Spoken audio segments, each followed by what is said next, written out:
Beneath the surface of our planet, something strange is hiding. It's older than any book, older than anything we've ever written down. Deep in the ground, the Earth keeps secrets we're only starting to uncover.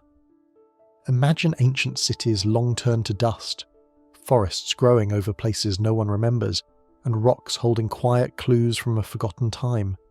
Some scientists have found fossils that don't fit the timeline, tools with no clear purpose, and rock layers that hint at events we can't explain. And now, there's a new idea, the Silurian Hypothesis. It asks a wild question. What if there was a civilization here millions of years before humans? Could it be possible? And if it was, what would still be left to find? Before we begin this journey, let us know where in the world you're watching from, and what time it is for you right now. Post it in the comments below and settle in for a fascinating ride.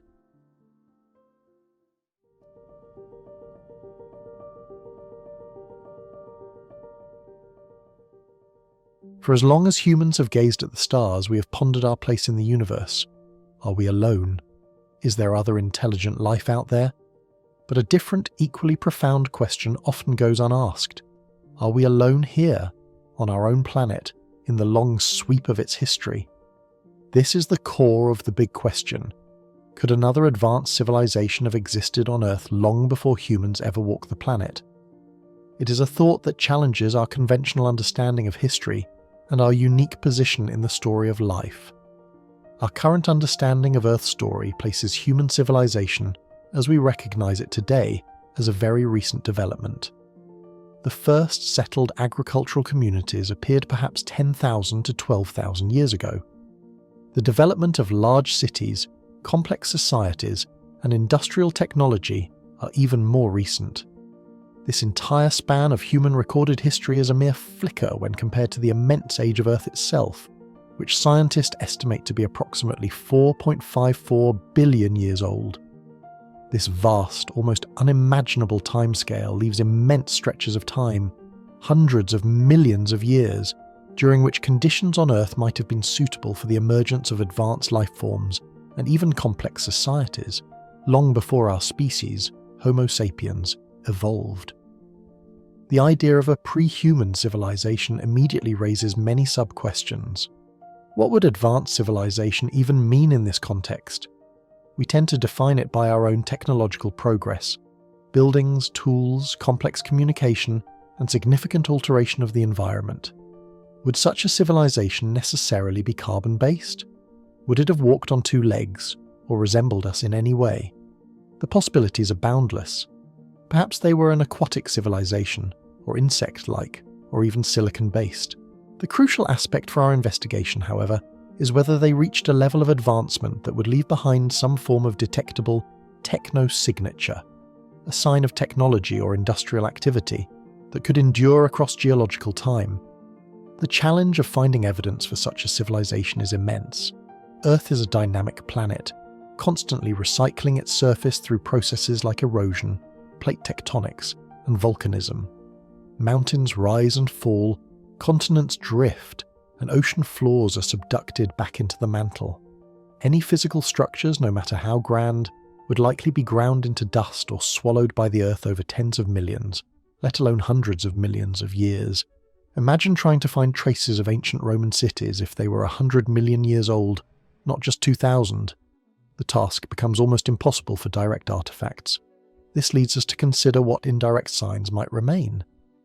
What if an ancient civilization had an industrial revolution similar to our own? Our current industrial activities are leaving clear technosignatures: increased carbon dioxide in the atmosphere, plastics in ocean sediments, specific pollutants, and altered geological layers. Could such signatures, if produced by a civilization millions of years ago, still be detectable in Earth's geological record today? This line of questioning forms the basis of what is known as the Silurian Hypothesis. It is not an assertion that such a civilization definitely existed, but rather a scientific thought experiment. It encourages us to look at existing geological, paleontological, and chemical data with a fresh perspective. Instead of dismissing unusual finds or anomalies as natural phenomena, it prompts us to consider if there might be subtle, long-lasting indicators of non-natural processes from deep time. For instance, an unusually high concentration of certain elements in a very old sediment layer, or a sudden spike in atmospheric gases that doesn't align with known natural cycles. The very fact that we haven't found definitive evidence of a prior advanced civilization is often seen as proof that none existed.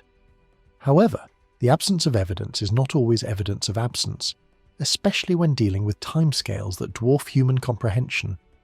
The Earth's geological record is incredibly incomplete, and much of it remains unexplored. We have sampled only a tiny fraction of the Earth's crust and ocean floor. Furthermore, our methods for detecting extremely ancient, subtle technosignatures are still in their infancy. We're only just beginning to understand what long-term signatures our own civilization might leave, let alone what an alien civilization on our own planet might have left behind. The big question forces us to confront our anthropocentric view of Earth's history. We often assume that humanity is the first, and perhaps only, species to achieve advanced intelligence and widespread technological capability on this planet. But considering the 4.54 billion years of Earth's existence, with countless cycles of life, extinction, and environmental change, it seems almost statistically improbable that no other intelligent species could have arisen and developed some form of civilization, even if it lasted for only a geologically brief period, perhaps a few 100,000 years, before its demise. This thought experiment also has implications for our search for extraterrestrial intelligence. If it is so difficult to find evidence of a past civilization on our own planet, how much harder must it be to find one on a planet light years away? The challenges we face in detecting Earth's hypothetical ancient inhabitants are magnified when searching the vastness of space. Understanding the limitations of our search on Earth can inform and refine our strategies for looking beyond our solar system. Ultimately, the big question is about expanding our scientific imagination. It challenges us to look beyond immediate assumptions and consider the profound possibilities hidden within the deep history of our own world. It is about acknowledging the vastness of time and the dynamism of our planet, and how these factors conspire to hide the secrets of the distant past. Whether such a civilization existed or not, the act of asking the question and devising ways to scientifically investigate it pushes the boundaries of our knowledge and encourages us to look at the familiar world around us with new, more curious eyes. It sets the stage for a deeper exploration into the nature of evidence, the processes of planetary change, and the very definition of civilization in a cosmic and geological context. The Silurian Hypothesis is a scientific thought experiment that asks a profound question. What if an advanced industrial civilization existed on Earth millions of years before humans, and what evidence of its existence, if any, could we possibly find today? It is not a claim that such a civilization definitely existed, but rather a framework for examining the long-term geological and atmospheric records for subtle signs that might indicate a non-natural ancient event. The hypothesis was formally proposed in a 2018 paper by Adam Frank, an astrophysicist at the University of Rochester, and Gavin Schmidt, a climate scientist and director of the National Aeronautics and Space Administration Goddard Institute for Space Studies. The intriguing name, Silurian Hypothesis, actually comes from popular culture, specifically the classic British science fiction television series Doctor Who. In a 1970s episode, the Doctor encountered a race of intelligent reptilian humanoids called the Silurians. These beings, the story goes, were the dominant intelligent species on Earth millions of years ago, who went into hibernation to escape an impending natural catastrophe, only to awaken in the human era. While the fictional origin provides a catchy name, the scientific paper uses the concept as a springboard for a serious discussion about the potential for undetectable pre-human technological civilizations on Earth.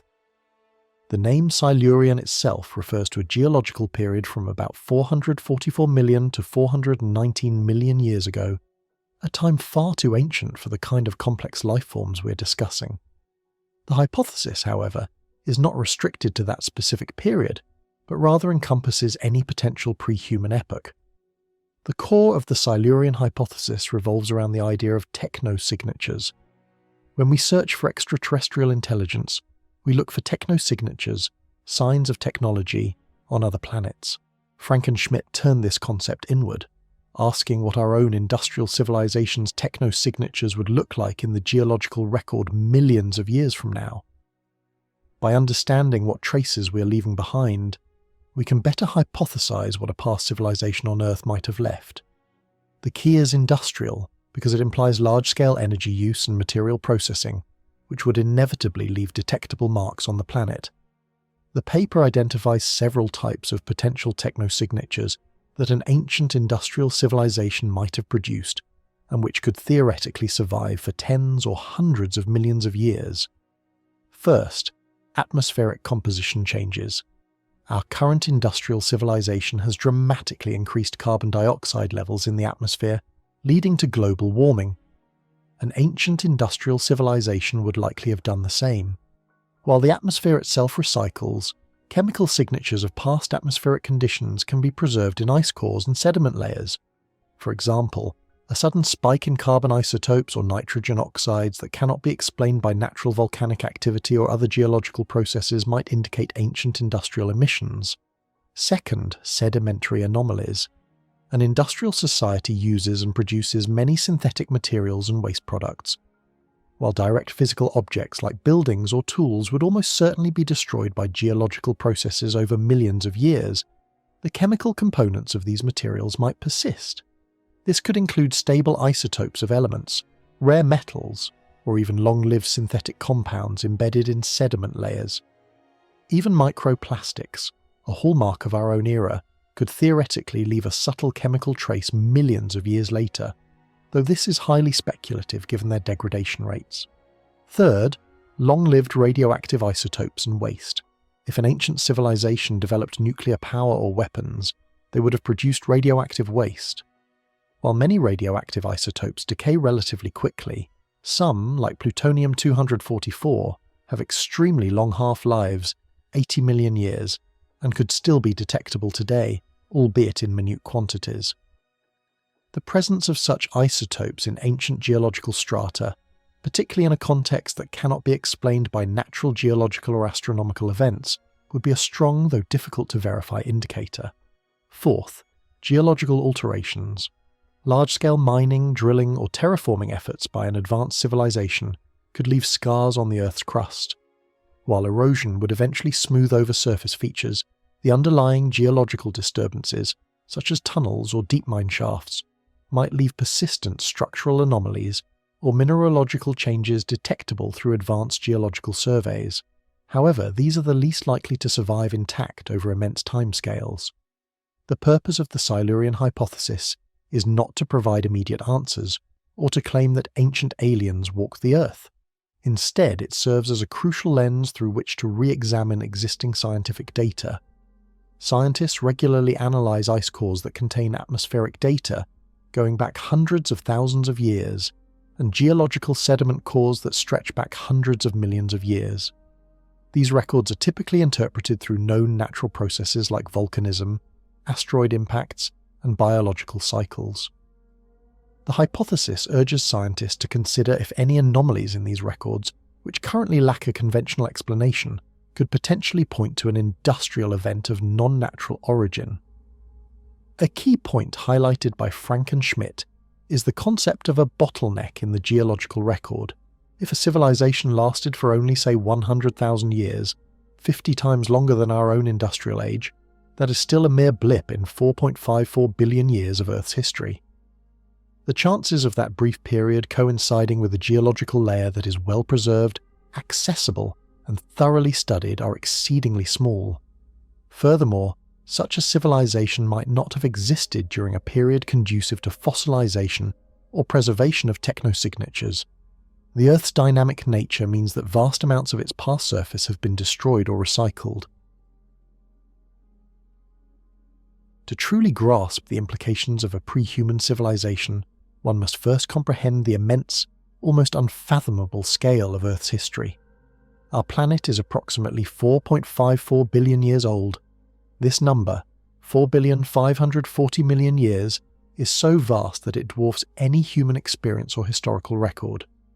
To put it into perspective, the entire span of human civilization, from the first settled villages to the digital age, covers a mere 12,000 years. a fraction of a percent of Earth's total existence.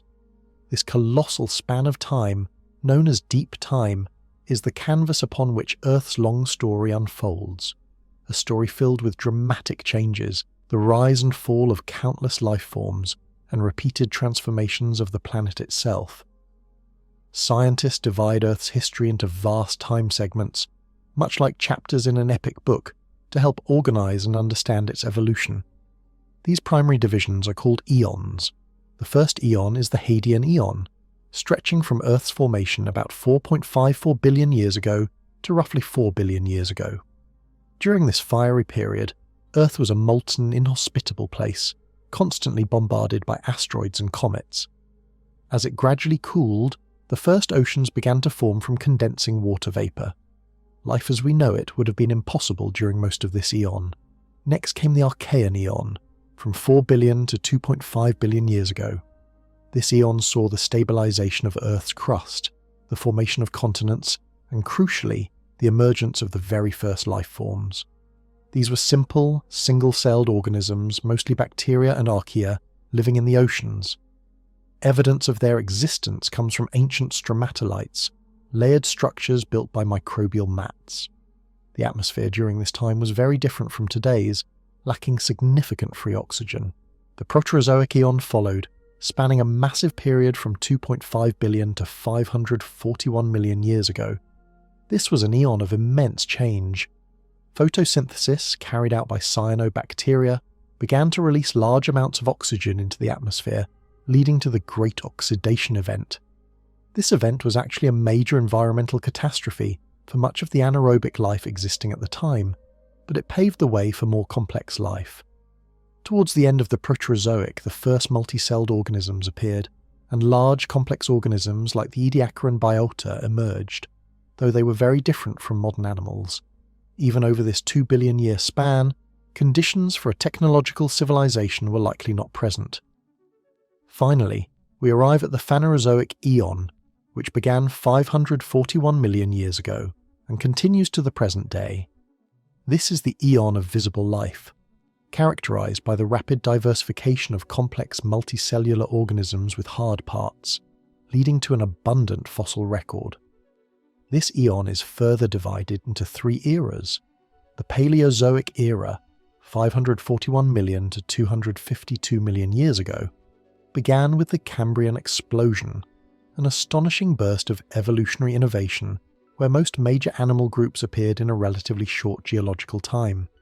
This era saw the evolution of fish, the colonization of land by plants and then animals, and the appearance of amphibians and early reptiles.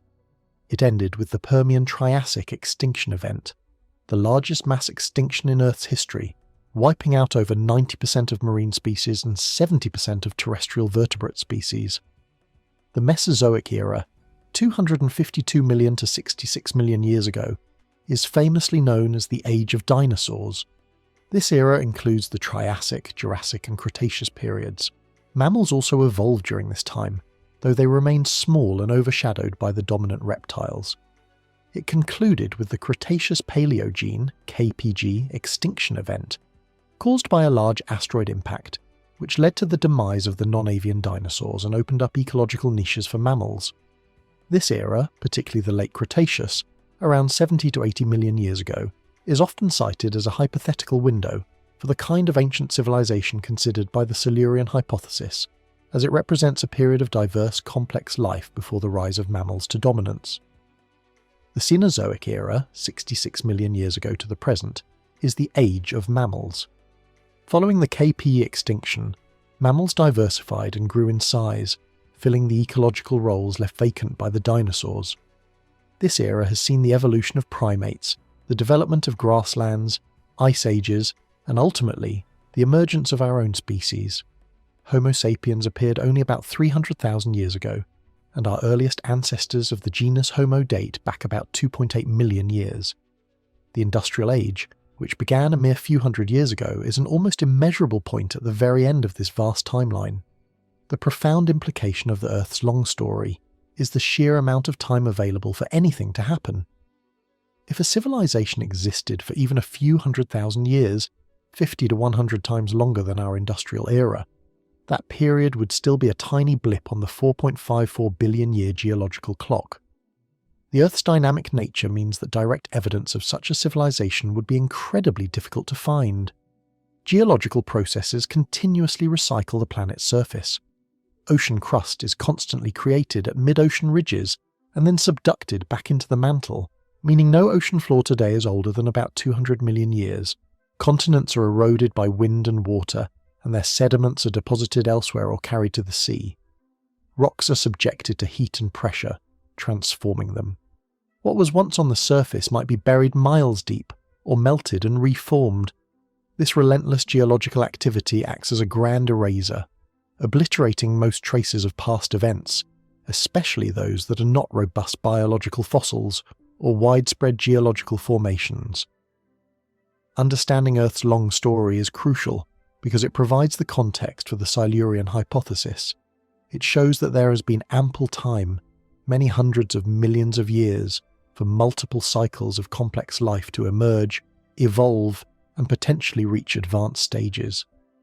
While we have no definitive proof of a pre-human civilization, the vastness of deep time ensures that the possibility, however remote, cannot be entirely dismissed without thorough investigation of the geological record.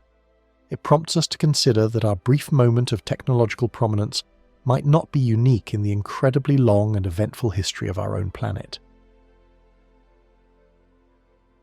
To truly grasp the concept of whether another civilization could have existed on Earth before us, it is essential to understand the immense span of time that the planet has experienced. Human civilization, in its current recognized form, is but a fleeting moment when viewed against the backdrop of Earth's 4.54 billion year history. Imagine a single calendar year representing Earth's entire existence. On this scale, human civilization would barely occupy the last few seconds of December 31st. This profound disproportion highlights just how recent our appearance is and provides an enormous window for other potential ancient developments. Our planet coalesced from dust and gas around 4.54 billion years ago. For the first many hundreds of millions of years, Earth was a violent hot world, bombarded by asteroids and lacking a stable surface or atmosphere capable of sustaining life as we know it. The conditions were hostile, with widespread volcanism and a primordial atmosphere very different from today's. It was not until around 3.8 billion years ago that the first definitive evidence of life emerged, in the form of simple, single-celled organisms. These early life forms, such as bacteria and archaea, began the slow process of transforming Earth's atmosphere, notably by introducing oxygen, a process that unfolded over billions of years. For an astonishingly long period, life remained microscopic. The journey from simple single cells to complex multicellular organisms was gradual and punctuated by significant evolutionary leaps. The Cambrian explosion, which occurred approximately 541 million years ago, marks a pivotal moment. Before this period, life was predominantly soft-bodied and simple. During the Cambrian explosion, there was a rapid diversification of life forms, leading to the appearance of most major animal groups we recognize today, characterized by hard body parts like shells and skeletons.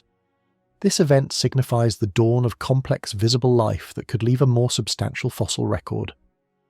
Following the Cambrian period, Earth saw a parade of diverse life forms, adapting and evolving over vast spans. Fish, amphibians and reptiles came and went, dominating various ecosystems. The age of dinosaurs, known as the Mesozoic era, lasted for about 184 million years, from 252 million years ago until 66 million years ago. During this immense stretch of time, enormous creatures roamed the land, and diverse life thrived in the oceans and skies. The sheer duration of the dinosaur era alone exceeds the entire span of time since their extinction to the present day. This era ended dramatically with the Cretaceous-Paleogene extinction event, caused by a massive asteroid impact 66 million years ago, which wiped out 3/4 of all plant and animal species, including most of the dinosaurs. The extinction of the dinosaurs paved the way for the rise of mammals. Over the next 66 million years, mammals diversified and evolved to fill the ecological niches left vacant. This Cenozoic era, often called the Age of Mammals, saw the evolution of various mammalian forms, eventually leading to the emergence of primates. Our own lineage, the hominids, began to diverge from other primates several million years ago. The first members of the genus Homo, our direct ancestors, appeared around 2.8 million years ago in Africa. These early hominids gradually developed tool-making abilities and increasingly complex social structures. The species Homo sapiens, modern humans, only appeared relatively recently, originating in Africa approximately 300,000 years ago. For hundreds of thousands of years, our ancestors lived as hunter-gatherers, spreading across continents. The profound shift that truly marks the beginning of what we call civilization occurred with the agricultural revolution, which began around 10,000 to 12,000 years ago. Before this, humans lived nomadic lives. Agriculture allowed for sedentary settlements, population growth, and the development of surplus food, which in turn led to specialization of labor, the emergence of villages, and eventually the first urban centers. The first cities, like those in Mesopotamia, appeared around 5,500 years ago. This period saw the invention of writing, complex political systems, and monumental architecture. From this point, human civilization began its accelerating trajectory. The invention of the wheel, metallurgy, and organized religion all contributed to increasingly sophisticated societies. The development of empires, trade networks, and sophisticated legal codes marked further advancement over thousands of years. The pace of change accelerated dramatically with the Industrial Revolution, beginning in the late 18th century. This period saw fundamental transformations in manufacturing, energy production, and transportation, leading to unprecedented economic growth, urbanization, and technological progress. The last 2 centuries in particular have witnessed an explosion of scientific knowledge and technological capability, culminating in the information age and the global interconnectedness we experience today. When we consider these timelines, the recency of human civilization becomes starkly clear. From the first single-celled life to the first complex animals, billions of years passed. From the extinction of the dinosaurs to the first humans, tens of millions of years elapsed. From the first humans to the first cities, hundreds of thousands of years went by. And from the first cities to our current global industrialized digital civilization, only about 5,500 years have passed. This mere blink of an eye in Earth's history means that the vast majority of geological time, what if another civilization came before us? Silurian Hypothesis. Beneath the surface of our planet, something strange is hiding. It's older than any book, older than anything we've ever written down.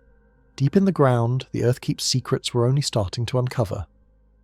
Imagine ancient cities long turned to dust, forests growing over places no one remembers, and rocks holding quiet clues from a forgotten time. Some scientists have found fossils that don't fit the timeline, tools with no clear purpose, and rock layers that hint at events we can't explain. And now, there's a new idea, the Silurian Hypothesis. It asks a wild question. What if there was a civilization here millions of years before humans? Could it be possible?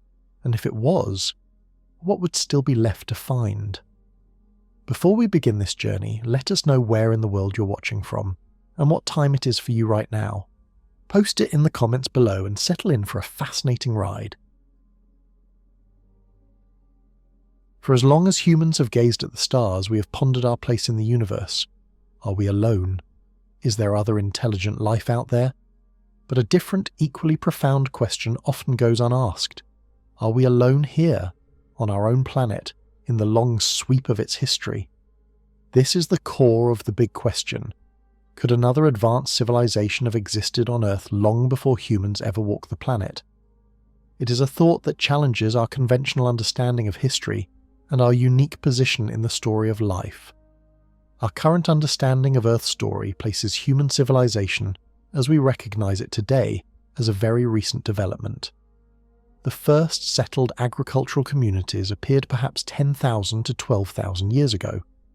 The development of large cities, complex societies, and industrial technology are even more recent. This entire span of human recorded history is a mere flicker when compared to the immense age of Earth itself, which scientists estimate to be approximately 4.54 billion years old. This vast, almost unimaginable timescale leaves immense stretches of time, hundreds of millions of years. To truly grasp the concept of whether another civilization could have existed on Earth before us, it is essential to understand the immense span of time that the planet has experienced. Human civilization, in its current recognized form, is but a fleeting moment when viewed against the backdrop of Earth's 4.54 billion year history. Imagine a single calendar year representing Earth's entire existence. On this scale, human civilization would barely occupy the last few seconds of December 31st. This profound disproportion highlights just how recent our appearance is and provides an enormous window for other potential ancient developments. Our planet coalesced from dust and gas around 4.54 billion years ago. For the first many hundreds of millions of years, Earth was a violent hot world, bombarded by asteroids and lacking a stable surface or atmosphere capable of sustaining life as we know it. The conditions were hostile, with widespread volcanism and a primordial atmosphere very different from today's. It was not until around 3.8 billion years ago that the first definitive evidence of life emerged, in the form of simple, single-celled organisms. These early life forms, such as bacteria and archaea, began the slow process of transforming Earth's atmosphere, notably by introducing oxygen, a process that unfolded over billions of years. For an astonishingly long period, life remained microscopic. The journey from simple single cells to complex multicellular organisms was gradual and punctuated by significant evolutionary leaps. The Cambrian explosion, which occurred approximately 541 million years ago, marks a pivotal moment. Before this period, life was predominantly soft-bodied and simple. During the Cambrian explosion, there was a rapid diversification of life forms, leading to the appearance of most major animal groups we recognize today, characterized by hard body parts like shells and skeletons. This event signifies the dawn of complex visible life that could leave a more substantial fossil record. Following the Cambrian period, Earth saw a parade of diverse life forms, adapting and evolving over vast spans. Fish, amphibians and reptiles came and went, dominating various ecosystems. The age of dinosaurs, known as the Mesozoic era, lasted for about 184 million years, from 252 million years ago until 66 million years ago. During this immense stretch of time, enormous creatures roamed the land, and diverse life thrived in the oceans and skies. The sheer duration of the dinosaur era alone exceeds the entire span of time since their extinction to the present day. This era ended dramatically with the Cretaceous-Paleogene extinction event, caused by a massive asteroid impact 66 million years ago, which wiped out 3/4 of all plant and animal species, including most of the dinosaurs. The extinction of the dinosaurs paved the way for the rise of mammals. Over the next 66 million years, mammals diversified and evolved to fill the ecological niches left vacant. This Cenozoic era, often called the Age of Mammals, saw the evolution of various mammalian forms, eventually leading to the emergence of primates. Our own lineage, the hominids, began to diverge from other primates several million years ago. The first members of the genus Homo, our direct ancestors, appeared around 2.8 million years ago in Africa. These early hominids gradually developed tool-making abilities and increasingly complex social structures. The species Homo sapiens, modern humans, only appeared relatively recently, originating in Africa approximately 300,000 years ago.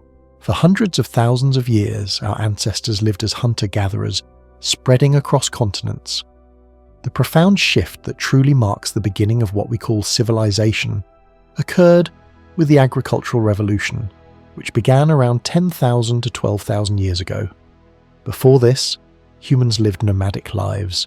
Agriculture allowed for sedentary settlements, population growth, and the development of surplus food, which in turn led to specialization of labor, the emergence of villages, and eventually the first urban centers.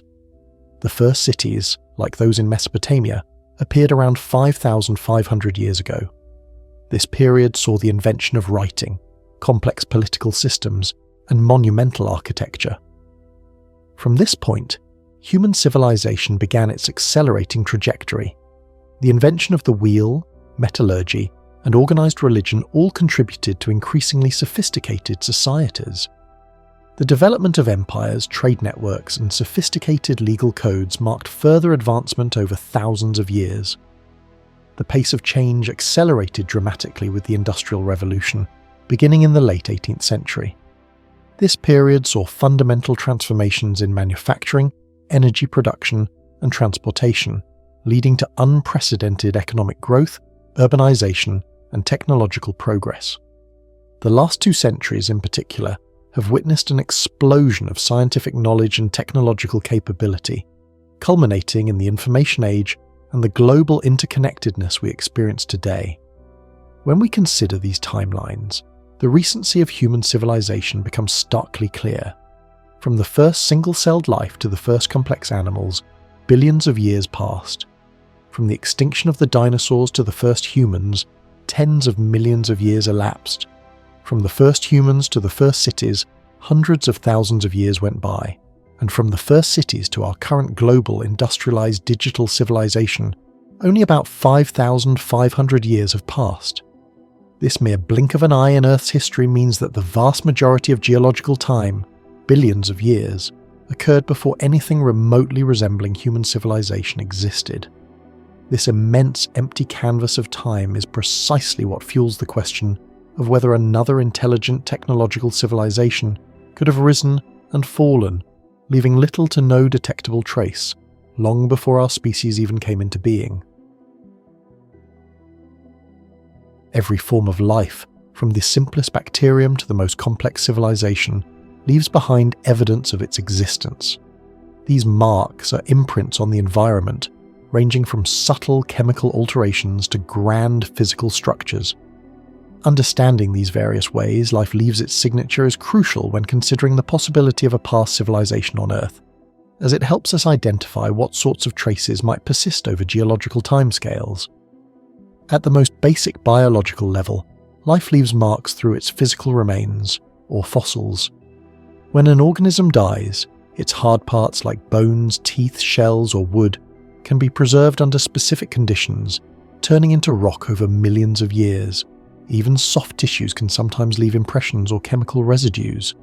These are the direct biological marks of individual organisms and, by extension, the species that made them. For a civilization, the most straightforward marks would be the fossilized remains of its inhabitants, or perhaps their domesticated animals and cultivated plants, preserved in ancient sediments. Beyond individual organisms, a civilization, by its very nature, significantly alters its environment on a larger scale. One of the most obvious ways is through the creation of physical structures. Buildings, roads, bridges, dams, and cities are monumental constructions that rearrange Earth's surface. Ancient civilizations left behind pyramids, Roman roads, and vast irrigation systems. These structures are made of durable materials like stone, concrete, or fired brick.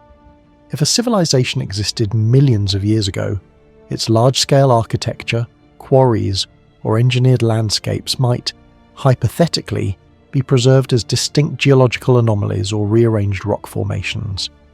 The scale of these modifications, such as the construction of major infrastructure or large-scale terraforming efforts, would leave patterns in the geology that are distinct from natural processes. Waste products are another undeniable mark of civilization. Modern human society generates enormous quantities of waste, much of which is highly durable. Plastics, for instance, are synthetic polymers that degrade very slowly, taking hundreds to thousands of years to break down. Even then, they might persist as microplastics in sediments for much longer. Industrial byproducts such as slag from metal smelting, ash from burning fossil fuels, or chemically altered soils from industrial processes represent persistent chemical and material residues. If a past civilization had similar industrial activities, its waste dumps, landfills, or dispersed industrial detritus might form distinct stratigraphic layers in the geological record, containing materials or chemical signatures that do not occur naturally.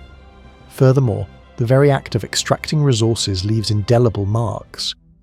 Mining operations, whether for metals, coal, or other raw materials, create vast pits, tunnels, and spoil heaps. These large-scale disturbances alter the geology and can be detectable as anomalous concentrations of certain minerals or rearranged subsurface structures. The processing of these resources, such as the refining of metals, can leave behind unique elemental ratios or isotopic signatures in the surrounding environment, distinct from natural background levels. For example, the widespread use of fossil fuels by a past civilization would alter the carbon isotope ratios in the atmosphere and oceans, which could potentially be recorded in sedimentary rocks or ice cores formed during that period. A civilization's impact extends to the global environment, particularly its atmosphere and oceans.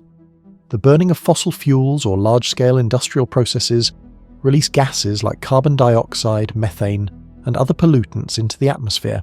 Over long periods, significant emissions could alter the planet's climate, leading to warming or cooling trends that leave discernible signatures in geological archives like ice cores, ocean sediments, or ancient soil layers.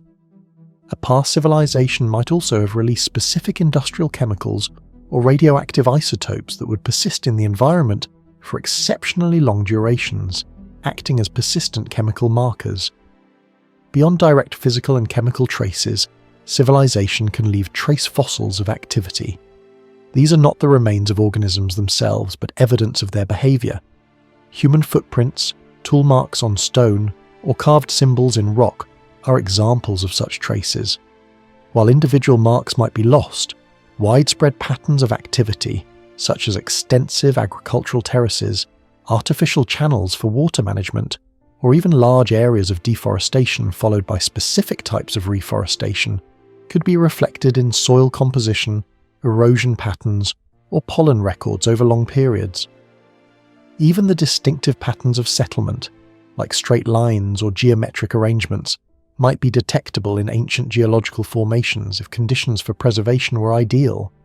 Finally, the most advanced civilizations might even leave behind unique energy signatures. While radio waves dissipate quickly in space, an extremely powerful, long-lasting energy source or large-scale energy manipulation could, in theory, leave some subtle, indirect geological or chemical trace related to its energy production or consumption. However, these are far more speculative and ephemeral than physical or chemical marks. The key challenge for detecting such ancient marks is that geological processes are relentless. Erosion grinds mountains to dust, plate tectonic subducts crust back into the mantle, and volcanic activity resurfaces vast areas. Over tens of millions or hundreds of millions of years, most surface evidence is obliterated. Therefore, the search for ancient civilizations focuses on what might survive these intense forces: highly durable materials, global-scale environmental changes, or deep subsurface alterations that escape the most destructive surface processes.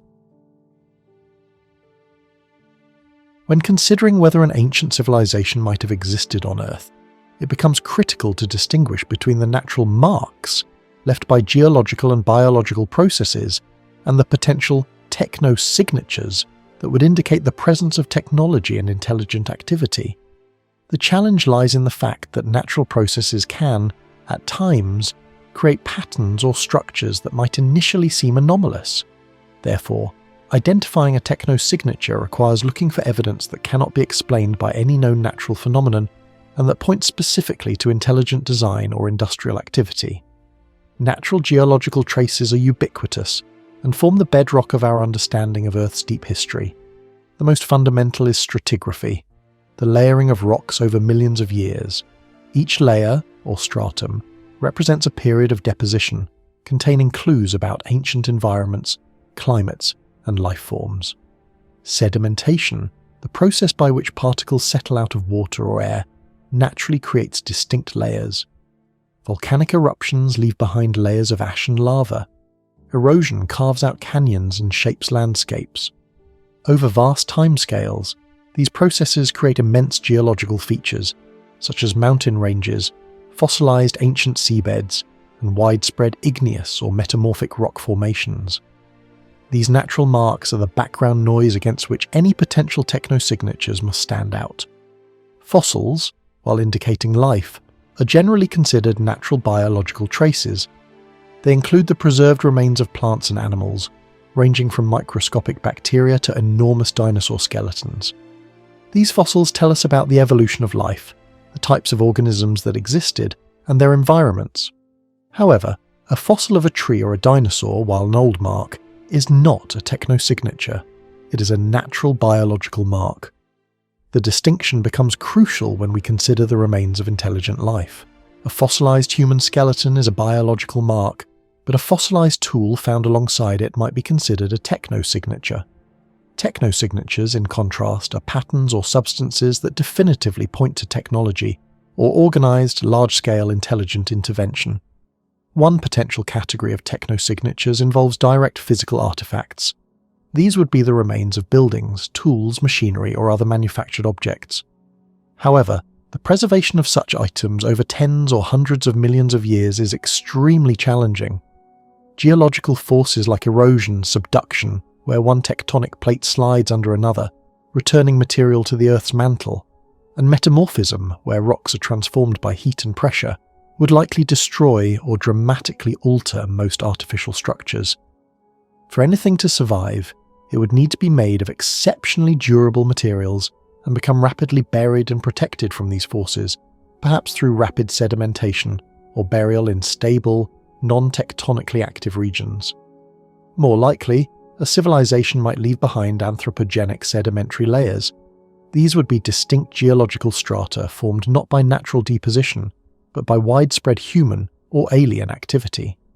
Examples could include layers of processed materials like concrete, bricks, or refined metals, massive quantities of non-naturally occurring waste products like plastics or industrial slag, or significantly rearranged natural rock due to large-scale construction, mining, or quarrying.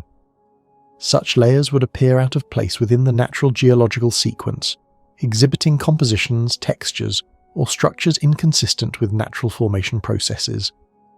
Chemical anomalies represent a particularly promising avenue for detecting ancient technosignatures, as a technologically advanced civilization would likely engage in chemical transformations not typically found in nature.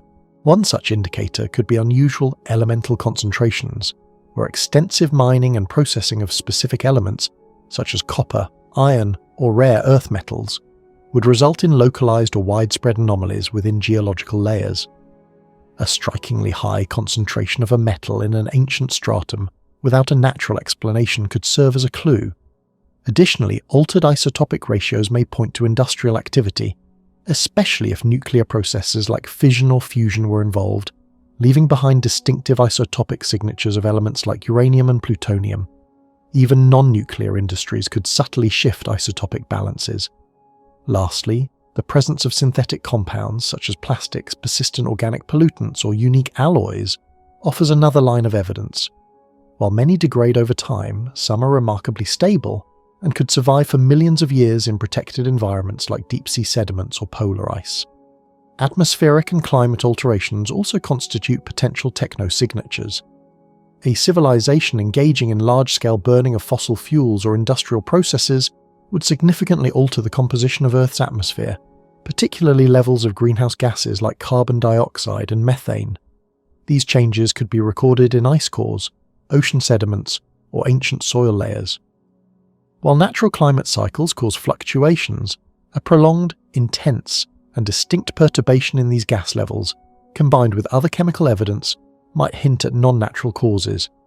For example, a sharp, sustained spike in carbon-13 or carbon-14 isotopes in ancient sediments, distinct from natural volcanic or biological carbon cycles, could suggest the burning of fossil fuels. Large-scale geological modification goes beyond building structures. This includes evidence of deliberate planetary engineering or terraforming, such as the creation of vast artificial lakes, major river diversions, or even subtle changes to plate tectonics or volcanic activity if the civilization possessed such advanced capabilities. These changes would be visible as grand geological anomalies, not explainable by natural forces. The primary challenge in identifying these technosignatures lies in distinguishing them from natural processes. For instance, naturally occurring mineral veins can resemble artificial structures. Some geological formations, like columnar jointing in basalt, can appear surprisingly uniform and ordered, Biological processes too can concentrate elements or create unique chemical environments.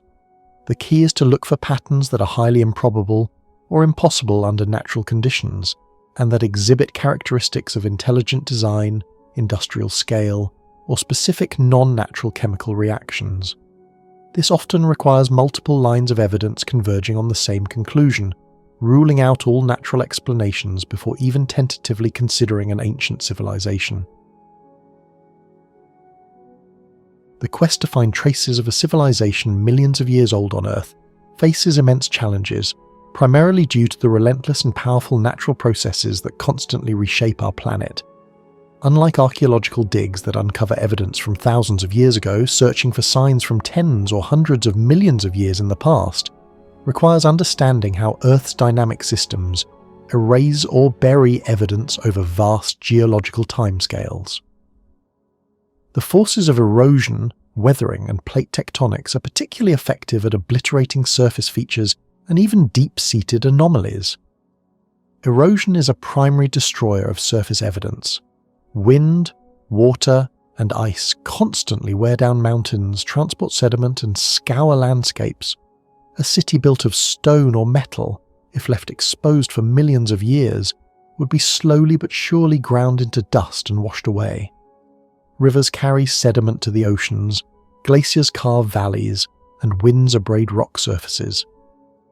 Over geological time, even the most massive structures would succumb to these forces. Imagine the Grand Canyon, a testament to millions of years of river erosion. Any structures built in that region during its formation would have been utterly removed. The materials from these eroded structures would then be incorporated into new sediments, losing their distinct artificial form and becoming indistinguishable from natural rock particles. Closely related to erosion is weathering, the process by which rocks and artificial materials break down in place. Physical weathering, such as freeze-thaw cycles or root growth, cracks and fragments materials. Chemical weathering, like oxidation, rusting, or dissolution by acidic rain, transforms the chemical composition of materials. Metals corrode, concrete degrades, and even durable plastics can slowly break down into microparticles. Over millions of years, these processes would reduce most manufactured objects to their constituent elements, dispersed and mixed with natural geological materials, making them virtually impossible to identify as artificial. Perhaps the most profound challenge comes from plate tectonics, the movement of Earth's massive crustal plates. Earth's surface is not static. It is a dynamic mosaic of plates that constantly move, collide, and separate. This movement has several destructive implications for ancient evidence. When oceanic plates collide with continental plates, one plate is often forced beneath the other in a process called subduction. Any surface features or shallow crustal evidence on the subducting plate is carried deep into the Earth's mantle, where it is melted and recycled. This means that vast swathes of Earth's crust, and anything on or in it, are periodically erased from the surface record. Plate collisions also lead to mountain building. As continents collide, immense pressure and heat are generated, deforming and metamorphosing existing rocks. Original structures are folded, fractured, and chemically altered, often to the point where their original form is unrecognizable. A city caught in such a collision would be crushed, melted, and transformed into new metamorphic rock, its artificial geometry obliterated. Even if some material survived, it would be deeply buried and incredibly difficult to access or interpret. Volcanic activity, another consequence of plate tectonics, also plays a dual role. While volcanic ash can sometimes preserve delicate structures by burying them rapidly, widespread volcanism can also destroy existing landscapes by covering them with thick layers of lava or ash, or by causing massive eruptions that reshape entire regions. Over millions of years, repeated volcanic events would bury and rebury, or simply obliterate any surface evidence. Beyond destruction, the process of sedimentation and lithification, the turning of sediment into rock, also makes finding old marks difficult. While rapid burial can protect artifacts from immediate erosion, it also makes them inaccessible. Over geological time, layers of sediment accumulate, burying older layers deeper and deeper. As these layers are buried, they are subjected to increasing pressure and temperature, which compacts them and transforms them into solid rock. This process, diagenesis, can further alter or destroy the original structure of buried artifacts. Finding a specific small artificial object within miles of solid rock is akin to finding a needle in a planetary haystack. Even if an artifact were perfectly preserved within rock, the rock itself might undergo metamorphism. If buried deeply enough or subjected to tectonic forces, sedimentary rocks can be transformed into metamorphic rocks like marble or slate. This process involves intense heat and pressure, which recrystallize the minerals within the rock, completely obliterating any original textures or structures, including those of embedded artifacts. A metal tool, for instance, might be reduced to a few dispersed atoms within a new mineral matrix. The sheer passage of time itself is a formidable foe. Millions of years provide ample opportunity for these destructive processes to act repeatedly and cumulatively. What might survive a few thousand years will almost certainly not survive tens of millions. The geological record is inherently incomplete, biased towards the preservation of certain types of materials and environments. Soft-bodied organisms rarely fossilize, and similarly, many manufactured materials are not designed for geological longevity. Therefore, the search for very old marks shifts from looking for intact structures to searching for more subtle, persistent anomalies. This includes widespread chemical signatures, unusual isotopic ratios, or distinct geological layers that could only be explained by large-scale industrial activity. Even these, however, would have to withstand the constant churning and recycling of Earth's crust. The immense difficulty of finding such ancient traces is why the Silurian Hypothesis remains firmly in the realm of speculation, requiring us to consider what minimal, yet undeniable evidence could possibly persist through such vast and destructive spans of time. Speculating on the possible nature and appearance of a pre-human civilization requires a departure from our human-centric view, considering the vast diversity of life that has evolved on Earth and the myriad paths intelligence might take. Such a civilization would not necessarily be humanoid, nor would its technology necessarily resemble ours. Their form, environment, and evolutionary history would profoundly shape their civilization and the types of marks they might leave behind. One of the most fundamental considerations is their physical form. Life on Earth has explored countless body plans. If intelligence arose in, for example, a cephalopod-like creature, their civilization might be entirely aquatic. Their technology would be adapted to a watery environment, perhaps utilizing hydrodynamics, bioluminescence, or pressure-resistant materials. Their structures might be built on the seafloor, carved into underwater rock formations, or even be biological in nature, using genetically engineered organisms for construction. The marks they leave would be primarily in deep ocean sediments, potentially preserved from surface erosion, but incredibly difficult for us to access and interpret. Alternatively, intelligence could have evolved in an insect-like species, leading to a highly communal, hive-based civilization. Their structures might resemble vast, intricate mounds or underground networks, built with biological secretions, modified earth, or even advanced forms of chitin-based materials. Their technology might focus on chemical communication, bioengineering, or microscale manipulation. The traces left could be extensive subterranean complexes or uniquely altered soil compositions over wide areas. Consider also the possibility of a reptilian or avian intelligence. A reptilian civilization might be adapted to hot, arid environments, building with durable rock or ceramics, perhaps utilizing geothermal energy. An avian civilization might build structures in high places, or develop lightweight aerodynamic technologies, potentially leaving aerial or high-altitude signatures that are less prone to surface erosion, but still subject to atmospheric processes.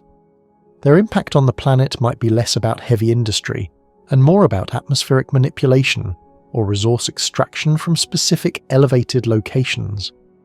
The size of the intelligent beings also matters.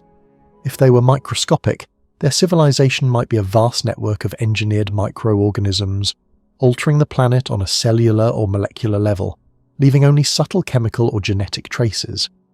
If they were gigantic, their structures and resource extraction would be on an immense scale, potentially leaving very large, distinct geological scars. However, larger creatures generally require more resources, and are more susceptible to environmental changes, potentially limiting their longevity. Their sensory perception would also influence their technology. If they relied on echolocation, their technology might involve advanced acoustics or sonic manipulation. If they had highly developed chemosensory abilities, their technology might be based on complex chemical synthesis and detection. This would lead to different priorities in their scientific and technological development, and thus different types of waste products or energy signatures. For example, a civilization that primarily uses sound for communication and navigation might develop sophisticated sonic emitters or receivers, leaving behind unique material compositions or energy traces related to sound production. The nature of their technology would be profoundly shaped by their biology and environment. They might not use fire or electricity in the same way humans do. Their energy sources could be entirely different: geothermal, biological, tidal, or even harnessing exotic physical phenomena. Their material science might be based on principles we don't yet understand, creating substances that are incredibly durable or that degrade into unique non-natural forms. For instance, if their planet lacked abundant metals, they might develop advanced ceramics, bioplastics, or composite materials that leave different types of geological traces. The longevity and scale of their civilization are also critical. A short-lived civilization, even if technologically advanced, would leave fewer and more ephemeral marks. A civilization that lasted for millions of years, like some of Earth's dominant biological forms, would have a much greater chance of leaving detectable, widespread signatures, even if they are subtle. The extent of their global impact, whether they were confined to a single continent or spread across the entire planet, would also determine the scale and distribution of their potential technosignatures. Finally, their social structure and goals could influence their physical legacy. A highly cooperative, unified civilization might undertake massive, coordinated planetary engineering projects. A fragmented, warring civilization might leave behind evidence of widespread destruction or defensive structures. If their ultimate goal was to leave Earth, they might have developed advanced space travel, potentially leaving behind launch sites or orbital debris, though these would be exceedingly difficult to find after millions of years. If they retreated underground or into the oceans, their marks would be hidden from easy detection. In essence, a pre-human civilization might look radically different from anything we imagine. Their cities might be vast fungal networks, their tools might be bioengineered organisms, and their waste might be unique chemical compounds.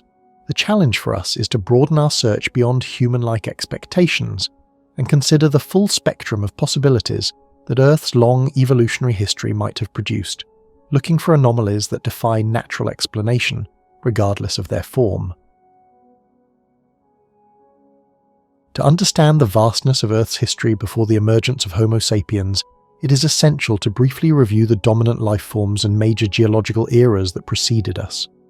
Our planet has been teeming with life for billions of years, undergoing profound transformations, with different groups of organisms rising to prominence, diversifying, and sometimes facing mass extinction, long before anything resembling a human walked the Earth.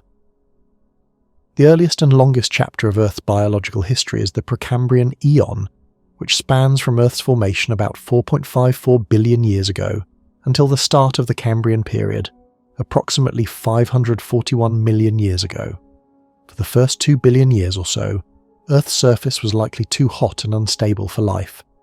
The earliest definitive evidence of life, in the form of simple single-celled organisms like bacteria and archaea, appears around 3.8 billion years ago. These microscopic life forms were the sole inhabitants of Earth for an incredibly long time. A major turning point in the Precambrian was the Great Oxidation Event, which began around 2.4 billion years ago. Photosynthetic bacteria, particularly cyanobacteria, began producing oxygen as a byproduct, slowly accumulating it in the atmosphere and oceans. This was a monumental environmental change, leading to the extinction of many anaerobic life forms, but paving the way for the evolution of oxygen-breathing organisms. Towards the end of the Precambrian, in the Ediacaran period, around 635 to 541 million years ago, the first complex multicellular life forms appeared. These were soft-bodied, often disc-shaped or frond-like organisms, quite unlike modern animals, and their fossil record is sparse. The Paleozoic era followed, beginning with the Cambrian period 541 million years ago. This period is famous for the Cambrian explosion, a relatively rapid diversification of animal life. Within a few tens of millions of years, most major animal phyla, including ancestors of arthropods, mollusks and chordates, which include vertebrates, appeared in the fossil record. Many of these new life forms developed hard parts like shells and exoskeletons, which greatly improved their chances of fossilization. The oceans were dominated by trilobites, brachiopods, and early forms of mollusks. The Ordovician period, 485 to 443 million years ago, saw the diversification of marine invertebrates, including corals and crinoids, and the appearance of the first jawless fish. Towards the end of the Ordovician, the first plants began to colonize land. This period ended with a major ice age and mass extinction event. During the Silurian period, 443 to 419 million years ago, jawed fish diversified, and vascular plants with specialized tissues for transporting water and nutrients became more widespread on land. This allowed plants to grow larger and colonize drier areas. The Devonian period, 419 to 359 million years ago, is often called the Age of Fish, as diverse fish species, including armored placoderms and lobe-finned fish, thrived in the oceans. On land, forests of primitive trees emerged, and the first amphibians evolved from lobe-finned fish, taking their first steps onto land. Insects also appeared during this time. The Carboniferous period, 359 to 299 million years ago, was characterized by vast, swampy forests that covered much of the land. These forests, composed of giant ferns and club mosses, eventually formed the immense coal deposits we mine today. Amphibians were abundant, and the first reptiles which could lay eggs on land evolved, marking a significant step towards fully terrestrial life. The Permian period, 299 to 252 million years ago, saw the formation of the supercontinent Pangaea.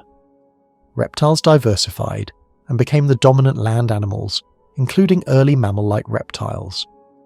This era ended with the most severe mass extinction event in Earth's history, the Great Dying, which wiped out an estimated 90% of marine species and 70% of terrestrial vertebrate species. This event was likely caused by massive volcanic eruptions in Siberia, leading to extreme global warming and ocean acidification. The Mesozoic era, often known as the Age of Dinosaurs, began after the Permian extinction and lasted from 252 to 66 million years ago. It is divided into three periods. The Triassic period, 252 to 201 million years ago, saw the recovery of life after the Permian extinction. Dinosaurs first appeared during this time, evolving from earlier reptiles and began to diversify. The first mammals also evolved, though they remained small and nocturnal. The Jurassic period, 201 to 145 million years ago, was the golden age of giant dinosaurs, such as the long-necked sauropods and formidable predators like Allosaurus. The first birds evolved from small feathered dinosaurs. Pangaea began to break apart, leading to new oceans and climates. The Cretaceous period, 145 to 66 million years ago, saw the continued dominance of dinosaurs, including Tyrannosaurus rex and Triceratops. Flowering plants evolved and rapidly diversified, changing terrestrial ecosystems. This era, and the Age of Dinosaurs, ended abruptly 66 million years ago with the Cretaceous Paleogene (KP) extinction event, caused by a large asteroid impact near the Yucatan Peninsula. This catastrophic event led to widespread fires, tsunamis, and a prolonged impact winter that decimated 3/4 of all plant and animal species, including all non-avian dinosaurs. The Cenozoic era began 66 million years ago and continues to the present day.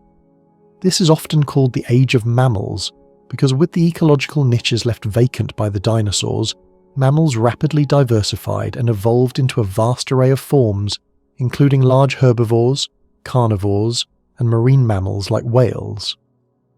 Early primates also emerged during this time. Over tens of millions of years, the continents drifted into their current positions, and Earth's climate experienced significant shifts, including periods of global warming and cooling. The Neogene period, from 23 to 2.6 million years ago, saw the evolution of apes and the divergence of early hominids from other primates. The Quaternary period, beginning 2.6 million years ago, is characterized by repeated ice ages and the emergence of our own species. It is within this immense and dynamic tapestry of life, spanning billions of years and numerous dominant species and ecosystems, that the question of a pre-human civilization arises. The vast stretches of time before the rise of humans provided ample opportunity for complex life to evolve, and potentially for intelligence to emerge and develop technology, only to be erased by the very geological and biological forces that shaped Earth's long story. Mass extinction events are periods in Earth's history characterized by a rapid and widespread decrease in the diversity of life on the planet. These are not merely slow declines, but catastrophic losses across many different groups of organisms, leading to a dramatic reduction in biodiversity. Over the last 540 million years, since the Cambrian explosion that saw a great diversification of complex life, scientists have identified 5 major extinction events, often called the Big Five, each leaving an indelible mark on the course of evolution and reshaping the living world. Such events have the profound capacity to reset life on Earth, wiping out dominant groups and opening up ecological niches for new forms of life to flourish. For an ancient civilization, such an event would pose an existential threat, potentially erasing all physical and cultural traces. One of the most famous and well-studied of these events is the Cretaceous-Paleogene, or KPG, extinction, which occurred approximately 66 million years ago. This cataclysmic event is most famously associated with the demise of the non-avian dinosaurs, but it also wiped out about 3/4 of all plant and animal species on Earth, including many marine reptiles, ammonites, and significant portions of plant life. The primary cause for the KPG extinction is widely accepted to be the impact of a massive asteroid, estimated to be about 10 to 15 kilometers, or 6 to 9 miles, wide near the Yucatan Peninsula in what is now Mexico. This impact created the Chicxulub crater, a feature about 180 kilometers, or 112 miles, in diameter. The immediate aftermath of such an impact would have been devastating. Upon hitting Earth, the asteroid would have created an enormous explosion, far more powerful than any nuclear weapon. This would have generated an immediate fireball, vaporizing everything within a wide radius and triggering widespread wildfires across continents due to immense heat pulses. A massive tsunami, hundreds of meters high, would have radiated across the Gulf of Mexico, devastating coastal areas thousands of kilometers away. Simultaneously, billions of tons of dust, soot, and vaporized rock would have been ejected into the atmosphere, blocking out the sun globally. This impact winter would have plunged the planet into darkness for months or even years, causing global temperatures to plummet and halting photosynthesis. Without sunlight, plants would die, collapsing the base of the food web. Herbivores would starve, followed by carnivores.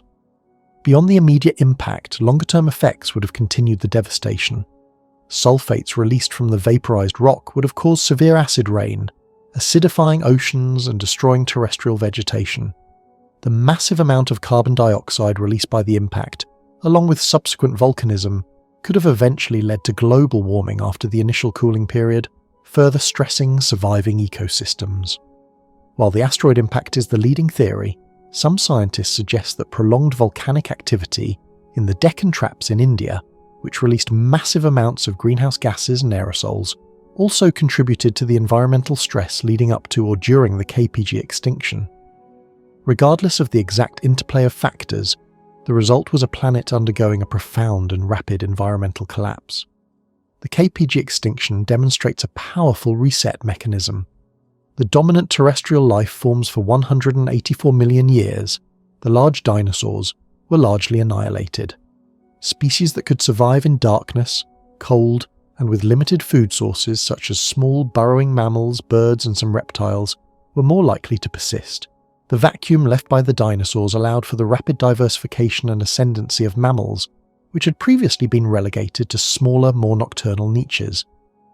Over the subsequent 66 million years, mammals evolved to fill nearly every ecological role, leading to the diverse mammalian life we see today, including our own lineage. Another, even more devastating extinction event was the Permian-Triassic extinction, which occurred about 252 million years ago. Often referred to as the Great Dying, this event was the most severe known extinction in Earth's history, wiping out an estimated 96% of all marine species and 70% of terrestrial vertebrate species. The primary cause for this catastrophe is believed to be massive volcanic eruptions in the Siberian Traps, a large igneous province in what is now Russia. These eruptions released enormous volumes of lava, but more critically, they also discharged vast quantities of greenhouse gases like carbon dioxide and methane, as well as sulfur dioxide, into the atmosphere over hundreds of thousands of years. The environmental consequences were catastrophic. The massive release of greenhouse gases led to extreme global warming, causing temperatures to rise significantly both on land and in the oceans. This warming led to widespread anoxia in the oceans, meaning a severe depletion of oxygen, which suffocated marine life across vast areas. Ocean acidification, caused by the absorption of excess carbon dioxide, further crippled marine ecosystems, particularly those with calcium carbonate shells or skeletons. On land, acid rain destroyed forests, and climate shifts led to widespread desertification. The combination of these stresses created a truly uninhabitable planet for most life forms. The recovery from the Permian-Triassic extinction was agonizingly slow, taking many millions of years, fundamentally reshaping ecosystems and paving the way for the rise of the dinosaurs in the subsequent Triassic period. For a hypothetical ancient civilization, a mass extinction event would be an apocalyptic scenario. Direct physical destruction from asteroid impacts, massive volcanic eruptions, tsunamis, or widespread fires would obliterate cities and infrastructure. Even if some structures survived the initial shock, the ensuing global environmental collapse would render the planet uninhabitable for a complex technologically dependent society. Agricultural systems would fail due to prolonged darkness, extreme temperatures, or acid rain, leading to mass starvation. Water sources would become contaminated. The collapse of the ecosystem would mean the loss of all resources necessary for survival. Even if a small fraction of the population survived, the societal structures, technological knowledge, and cultural heritage of such a civilization would likely be lost entirely. Furthermore, the geological aftermath of such events would bury or destroy any remaining archaeological evidence. Vast layers of ash, impact ejecta, or sediments deposited by tsunamis and altered river systems would quickly entomb or obliterate surface features. Over millions of years, subsequent geological processes like erosion, burial by new layers of rock, and the constant movement of Earth's tectonic plates would further ensure that any potential traces of a past civilization are either ground into unrecognizable dust, melted deep within the Earth, or buried under kilometers of subsequent geological material, effectively erasing their existence from the observable record. These big extinction events truly represent a powerful natural reset button for life and any civilizations that might have existed. The fossil record, while an invaluable chronicle of life on Earth, is inherently incomplete. This incompleteness poses significant challenges for paleontologists seeking to understand ancient life, and even greater difficulties for anyone searching for the subtle, possibly non-biological traces of an ancient civilization. The process of fossilization is a rare and precarious one, requiring a very specific set of circumstances to occur, which means that only a tiny fraction of all organisms that have ever lived are preserved as fossils. First and foremost, for an organism to become a fossil, it must be rapidly buried soon after death. If a dead plant or animal is left exposed to the elements, it will quickly decompose, be scavenged by other organisms, or be broken down by bacteria. Burial protects the remains from these destructive forces, creating an anaerobic, oxygen-free environment that slows decay. This is why marine environments, where sedimentation rates are often high and oxygen levels can be low in bottom waters, tend to yield a richer fossil record than terrestrial environments. On land, rapid burial by sediment from floods, volcanic ash, or sand dunes is less common. Another critical factor is the presence of hard parts. Bones, teeth, shells, and wood are far more likely to fossilize than soft tissues like muscles, skin, or internal organs. These hard parts are more resistant to decay and can be replaced by minerals over time, turning into stone. Soft-bodied organisms, despite being incredibly abundant throughout Earth's history, are exceedingly rare in the fossil record.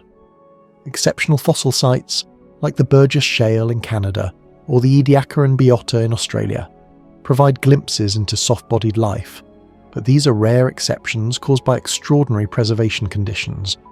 If an ancient civilization predominantly utilized materials that were soft, biodegradable, or highly corrosive, its traces would be even less likely to endure.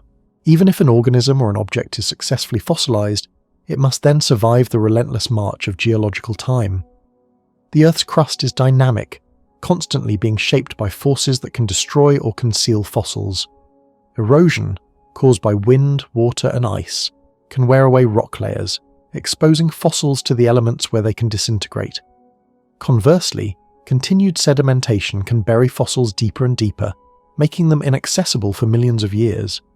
Heat and pressure from deep burial or tectonic activity can transform sedimentary rocks into metamorphic rocks, a process that often obliterates any organic material or delicate structures, turning them into unrecognizable mineral grains. Subduction, where one tectonic plate slides beneath another, carries vast volumes of rock, including any contained fossils, deep into the Earth's mantle where they are melted and recycled. Furthermore, the fossil record suffers from significant sampling biases. Marine environments are overrepresented due to more favorable sedimentation conditions. Organisms with robust hard parts are more frequently found than delicate ones.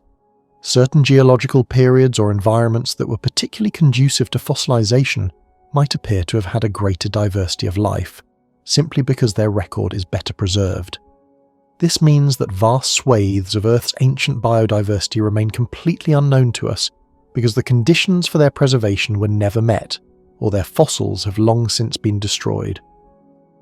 When it comes to the specific challenges of finding non-biological traces or tiny traces of an ancient civilization, the difficulties are compounded. Manufactured items, while sometimes made of durable materials like stone or ceramic, often lack the biological structure that facilitates traditional fossilization.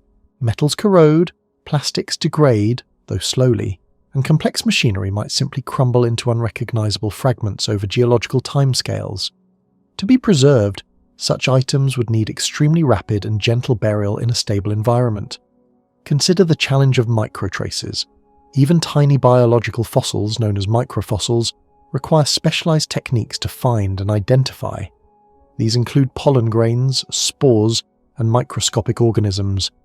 If an ancient civilization left behind micro-scale technosignatures, such as ancient microplastics, microscopic industrial byproducts, or minute remnants of advanced materials, detecting them would be incredibly difficult. These traces might be dispersed thinly throughout vast volumes of ancient sediment, making their identification like searching for a specific needle in a haystack of planetary proportions. Distinguishing these from naturally occurring mineral grains or biological microfossils would require sophisticated analytical methods and precise understanding of natural geochemistry. Moreover, the sheer vastness of Earth's surface and the depth of its geological layers present immense logistical hurdles. Most of Earth's ancient rock record remains buried kilometers deep, inaccessible to direct observation. Even exposed ancient rock formations represent only a fraction of the planet's past. Paleontologists rely on natural exposures, such as river cuts or mountain uplifts, or expensive drilling projects to access these deep layers. The probability of randomly stumbling upon a perfectly preserved, recognizable artifact from a civilization tens or hundreds of millions of years ago is astronomically small, especially given the destructive forces of geology. Finally, there is the problem of interpretation. Even if an anomalous structure or chemical signature is found, distinguishing a true artifact from a naturally occurring oddity is immensely challenging. Geological processes can create surprisingly regular or seemingly designed formations, like concretions that resemble tools or rock structures that look like walls. Without clear, undeniable evidence of intelligent design and an understanding of the material's origin, such finds are often, and rightly, attributed to natural geological or biological processes, preventing out-of-place artifacts from gaining widespread scientific acceptance. The incomplete and biased nature of the fossil record, combined with the destructive forces of geology and the difficulty of finding and interpreting subtle traces, means that much of Earth's ancient past, including any potential civilizations, may remain forever lost to our direct observation. Earth is not a static planet. Its outermost layer, the lithosphere, is in constant, albeit slow, motion. This dynamic process is known as plate tectonics, and it profoundly shapes our world, from creating mountains and volcanoes to recycling the very crust beneath our feet. This continuous geological activity acts as a relentless eraser, burying or destroying ancient evidence, including any potential traces of past civilizations. Understanding this fundamental process is key to appreciating why signs of an ancient civilization from millions or hundreds of millions of years ago would be so incredibly difficult, if not impossible, to find. Earth's lithosphere, which includes the crust and the rigid uppermost part of the mantle, is broken into several large pieces called tectonic plates. These plates float and move across the semi-fluid layer beneath them, known as the asthenosphere. The movement is driven by heat from Earth's interior, causing convection currents within the mantle. The plates typically move at speeds of a few centimeters per year, roughly the same rate at which fingernails grow. While this movement seems slow on a human timescale, over millions of years, it results in monumental geological transformations. One of the most significant consequences of plate tectonics is the process of subduction. This occurs at convergent plate boundaries, where one tectonic plate slides beneath another, descending into the Earth's mantle. Typically, denser oceanic crust subducts beneath lighter continental crust, or beneath another oceanic plate. As the oceanic plate descends, it carries with it not only vast amounts of rock and sediment, but also any surface features, including ancient landforms, oceanic crust, and any artificial structures or waste that might have settled on the seafloor or been carried along on the plate. As the subducting plate plunges deeper into the mantle, it is subjected to immense heat and pressure. The temperatures rise to thousands of degrees Celsius, and the pressures become enormous. Under these extreme conditions, the rocks and any materials within them undergo significant physical and chemical changes.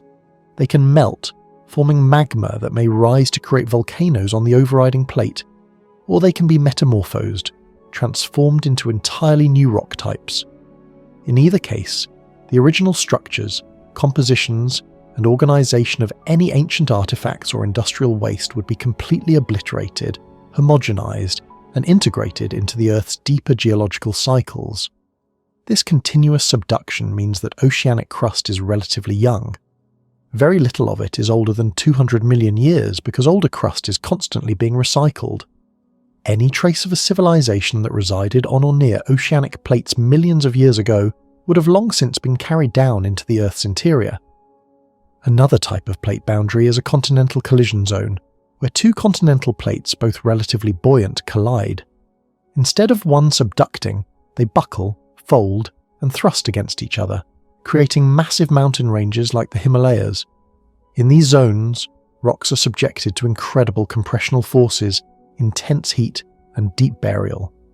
Original surface features, including any ancient cities or modified landscapes, would be crushed, fractured, uplifted, and then subjected to intense erosion. The material is so heavily deformed and metamorphosed that any delicate or recognizable structures would be utterly destroyed and transformed into unrecognizable components of mountain rock. At rift zones, plates pull apart, creating new crust. In oceanic rift zones, magma wells up from the mantle to form new oceanic crust, often along mid-ocean ridges. Any evidence of a civilization on or near such a spreading ridge would be rapidly buried by successive lava flows or pulled apart and subjected to immense heat. On continents, rifting can lead to the formation of grabens, down-dropped blocks of crust, or massive basaltic flood eruptions, burying landscapes under vast sheets of volcanic rock. Beyond the direct destructive forces at plate boundaries, the general processes of erosion and sedimentation also contribute to the erasure or burial of ancient evidence. Weathering breaks down rocks into smaller particles. Wind, water, and ice then transport these sediments, sculpting landscapes and carrying material from high elevations to low-lying basins. While sedimentation can preserve, it also buries existing landscapes under thousands of meters of new material. Over geological timescales, vast plains can be covered by sediments from eroded mountain ranges, effectively entombing everything beneath them. Conversely, areas that were once deeply buried can be uplifted by tectonic forces, only to be exposed to intense erosion that then wears away their surface, carrying away any ancient evidence. The cumulative effect of these processes is that Earth's surface is constantly being renewed and recycled. Very little of the exposed Earth crust is extremely old. Most of the rocks we see on the surface date back only hundreds of millions of years, not billions.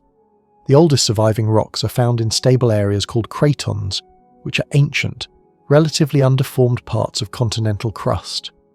Even these cratons have experienced billions of years of erosion and deposition, meaning that while the rock itself is old, any direct surface evidence from billions of years ago would likely have been eroded away long ago or deeply buried under more recent sediments. Therefore, for any hypothetical ancient civilization that existed millions or hundreds of millions of years ago, the chances of its physical structures surviving are infinitesimally small. Earth's moving skin systematically destroys and recycles its surface features. Any cities, roads, or industrial complexes would be subjected to crushing pressures, intense heat, melting, or grinding erosion. Even if deep drilling were to penetrate ancient layers, what might be found would likely be unrecognizable fragments, chemically altered traces, or highly deformed layers, rather than intact or easily interpretable artifacts of a sophisticated society. The Earth's geology is a powerful, persistent force that acts to erase the memory of its deep past, making the search for ancient civilizations a formidable scientific challenge. The search for ancient, lost civilizations on Earth often conjures images of buried cities or monumental ruins. However, the immense power of geological processes over vast timescales means that such physical structures are exceedingly unlikely to survive for millions of years. Instead, a more subtle, yet potentially enduring form of evidence lies in the chemical signatures left behind by industrial activities. A technologically advanced civilization fundamentally alters the chemistry of its environment, producing elements, compounds, and isotopic ratios that are distinct from natural processes. These chemical clues could persist in the geological record long after any physical structures have crumbled into dust. One primary way a civilization leaves chemical traces is through the widespread concentration of elements. Natural geological processes distribute elements according to their geochemical properties, forming mineral deposits over eons. However, industrial activity involves the deliberate extraction, refinement, and concentration of specific elements far beyond their natural background levels. For example, the smelting of metals like iron, copper, aluminum, or lead involves taking widely dispersed ores and concentrating the desired metal. This process creates unique deposits of refined metals or their byproducts, such as slag, which have chemical compositions and forms not found in nature. If an ancient civilization engaged in metallurgy on a large scale, we might find layers in the geological record with anomalous concentrations of these industrial metals or their related waste products, indicating widespread mining and processing. The presence of such concentrations in strata millions of years old, especially if co-located with other unusual findings, could be a compelling chemical clue. Furthermore, the demand for modern technologies, particularly electronics, has led to a significant increase in the use of rare earth elements. These elements, such as neodymium, europium, and dysprosium, are crucial for components like magnets, batteries, and display screens. While naturally occurring, their widespread extraction and industrial use would create a distinct geochemical footprint. Detecting an unusually high localized concentration of a specific suite of rare earth elements in an ancient sedimentary layer, especially without a natural geological explanation like a specific ore deposit, could point towards the existence of advanced technology that utilize these elements. Beyond elemental concentrations, a more sophisticated chemical clue lies in the isotopic ratios of elements. Isotopes are atoms of the same element that have different numbers of neutrons. While natural processes can cause slight variations in isotopic ratios, certain industrial or technological activities can produce highly anomalous and distinctive isotopic signatures. One of the most studied examples relates to carbon isotopes. Living organisms preferentially take up carbon-12 over the heavier carbon-13. When ancient organic matter, like fossil fuels, coal, oil, natural gas, is formed and then later burned by a civilization, it releases carbon dioxide into the atmosphere and oceans, with a relatively low proportion of carbon-13 compared to the general atmospheric carbon dioxide produced by volcanic activity or natural decay. This light carbon signature can then be incorporated into sediments, ancient carbonates, and even fossilized remains of marine organisms or plant life from that period. A significant, sustained and global shift in the carbon-13 to carbon-12 ratio in the geological record that cannot be explained by natural biological or volcanic cycles could be a strong indicator of an ancient industrial age. Similarly, nitrogen isotopes can provide clues. Natural processes like nitrogen fixation by bacteria establish certain isotopic ratios in soils. However, the large-scale production and use of synthetic nitrogen fertilizers, a hallmark of modern agriculture, can alter these ratios. If an ancient civilization practiced intensive agriculture using artificial fertilizers, these altered nitrogen isotopic signatures might be detectable in ancient soil horizons or sedimentary layers, particularly in regions that would have supported agriculture. Moreover, the processing of metals or other materials can subtly alter the isotopic ratios of those elements. For instance, some metallurgical processes or the refinement of specific industrial chemicals might fractionate isotopes in ways that do not occur naturally. While these shifts might be subtle, advanced analytical techniques could potentially detect them. The most dramatic isotopic shifts, however, are associated with nuclear activity, which is discussed in greater detail in another section. The distinct isotopic fingerprint left by nuclear fission, including altered uranium and plutonium ratios and the creation of unique fission products, is perhaps the clearest and longest-lasting chemical technosignature. Finally, the deliberate synthesis of new chemical compounds that do not exist naturally on Earth provides another category of chemical clues. Modern society has created a vast array of synthetic organic compounds, such as plastics, pharmaceuticals, and persistent organic pollutants, POPs, like polychlorinated biphenyls, PCBs, or dichloro-diphenyltrichloroethane, DDT. Many of these compounds are highly stable and resist natural degradation processes. If an ancient civilization developed advanced organic chemistry, its waste products could include such synthetic long-lived molecules. Finding a layer in ancient sediments containing complex organic molecules with structures that defy natural biological or geological formation would be a very strong chemical indicator of an advanced civilization. The challenge in interpreting these chemical clues lies in the immense time frame and the powerful natural processes that can dilute, disperse, or alter chemical signatures. Volcanic eruptions, natural weathering, and fluid migration within the Earth's crust can all create localized chemical anomalies. Therefore, any potential chemical technosignature would need to be widespread, persistent, and distinctly anomalous compared to the background variations caused by natural processes. Furthermore, the anomaly would ideally need to be corroborated by multiple independent lines of chemical evidence, or, even better, by other forms of potential technosignatures to build a compelling case for an ancient technological civilization. Human civilization, especially in its current industrial and post-industrial phases, produces an astonishing amount and variety of waste. Much of this waste is made of materials specifically engineered for durability and longevity. When considering the possibility of an ancient pre-human civilization, these incredibly long-lasting waste products become critical potential technosignatures. physical evidence of advanced technology that could survive for millions of years within the geological record. Unlike fragile organic matter that quickly decays, these materials are designed to resist natural degradation processes, making them prime candidates for deep time preservation. Plastics are perhaps the most iconic example of modern, long-lasting waste. These synthetic polymers are derived from hydrocarbons, primarily petroleum, and are characterized by very strong carbon-carbon bonds in their molecular structures. This molecular stability makes them remarkably resistant to chemical and biological decomposition.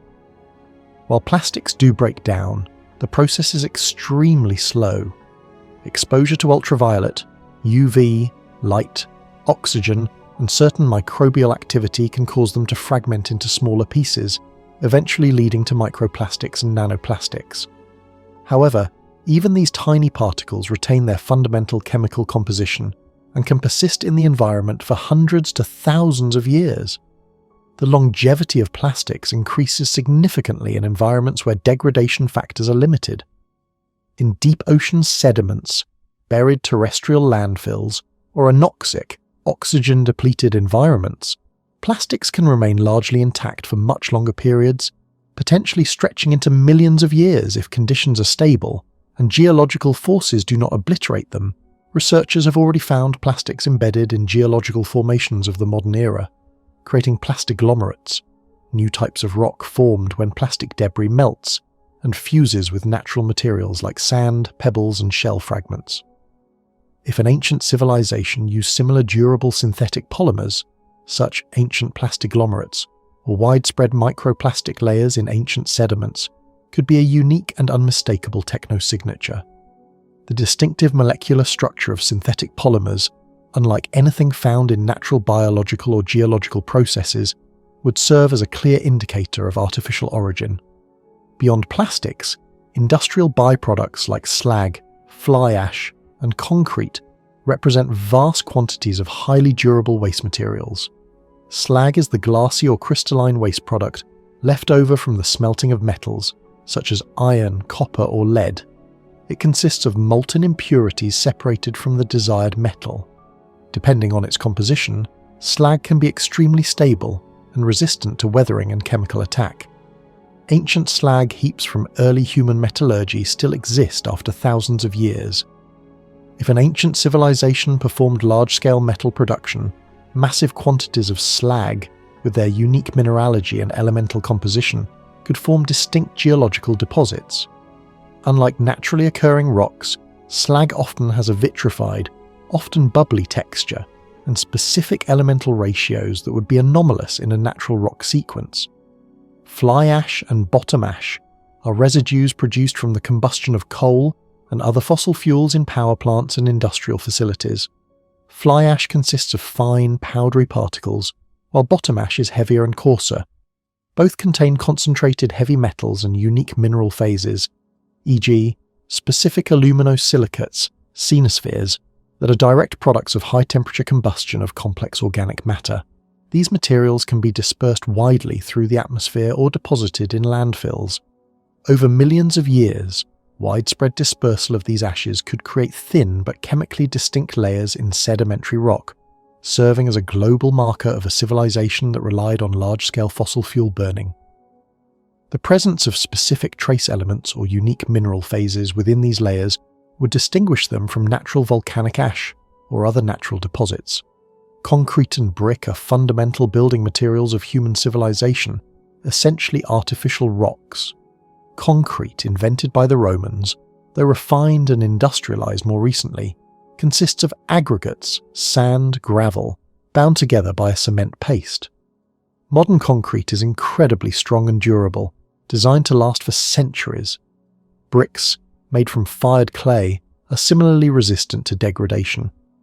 The sheer volume of these materials used in construction means that a technologically advanced civilization would leave vast amounts of them. If buried under specific geological conditions, layers of ancient concrete or brick rubble could be preserved as unique, anthropogenically formed sedimentary deposits, characterized by their distinct composition, texture, and often geometric shapes not found in natural rock formations. Finally, ceramics and glass are also extremely durable, ceramics, made by firing clay at high temperatures, and glass, produced by cooling molten silica, are chemically inert and highly resistant to natural weathering and microbial degradation. While they can break into fragments, the material itself persists for geological timescales. Archaeological finds of ancient pottery shards and glass fragments dating back thousands of years attest to their longevity. Widespread use and subsequent disposal by an ancient civilization could lead to the preservation of fragments of these materials in ancient sediment layers, identifiable by their unique amorphous structure in the case of glass, or specific crystalline phases in ceramics and elemental composition. The challenge for identifying these long-lasting waste products lies in their dispersal and the immense power of geological forces. While materials like plastics or concrete are durable, they can still be eroded, subducted, or metamorphosed over millions of years.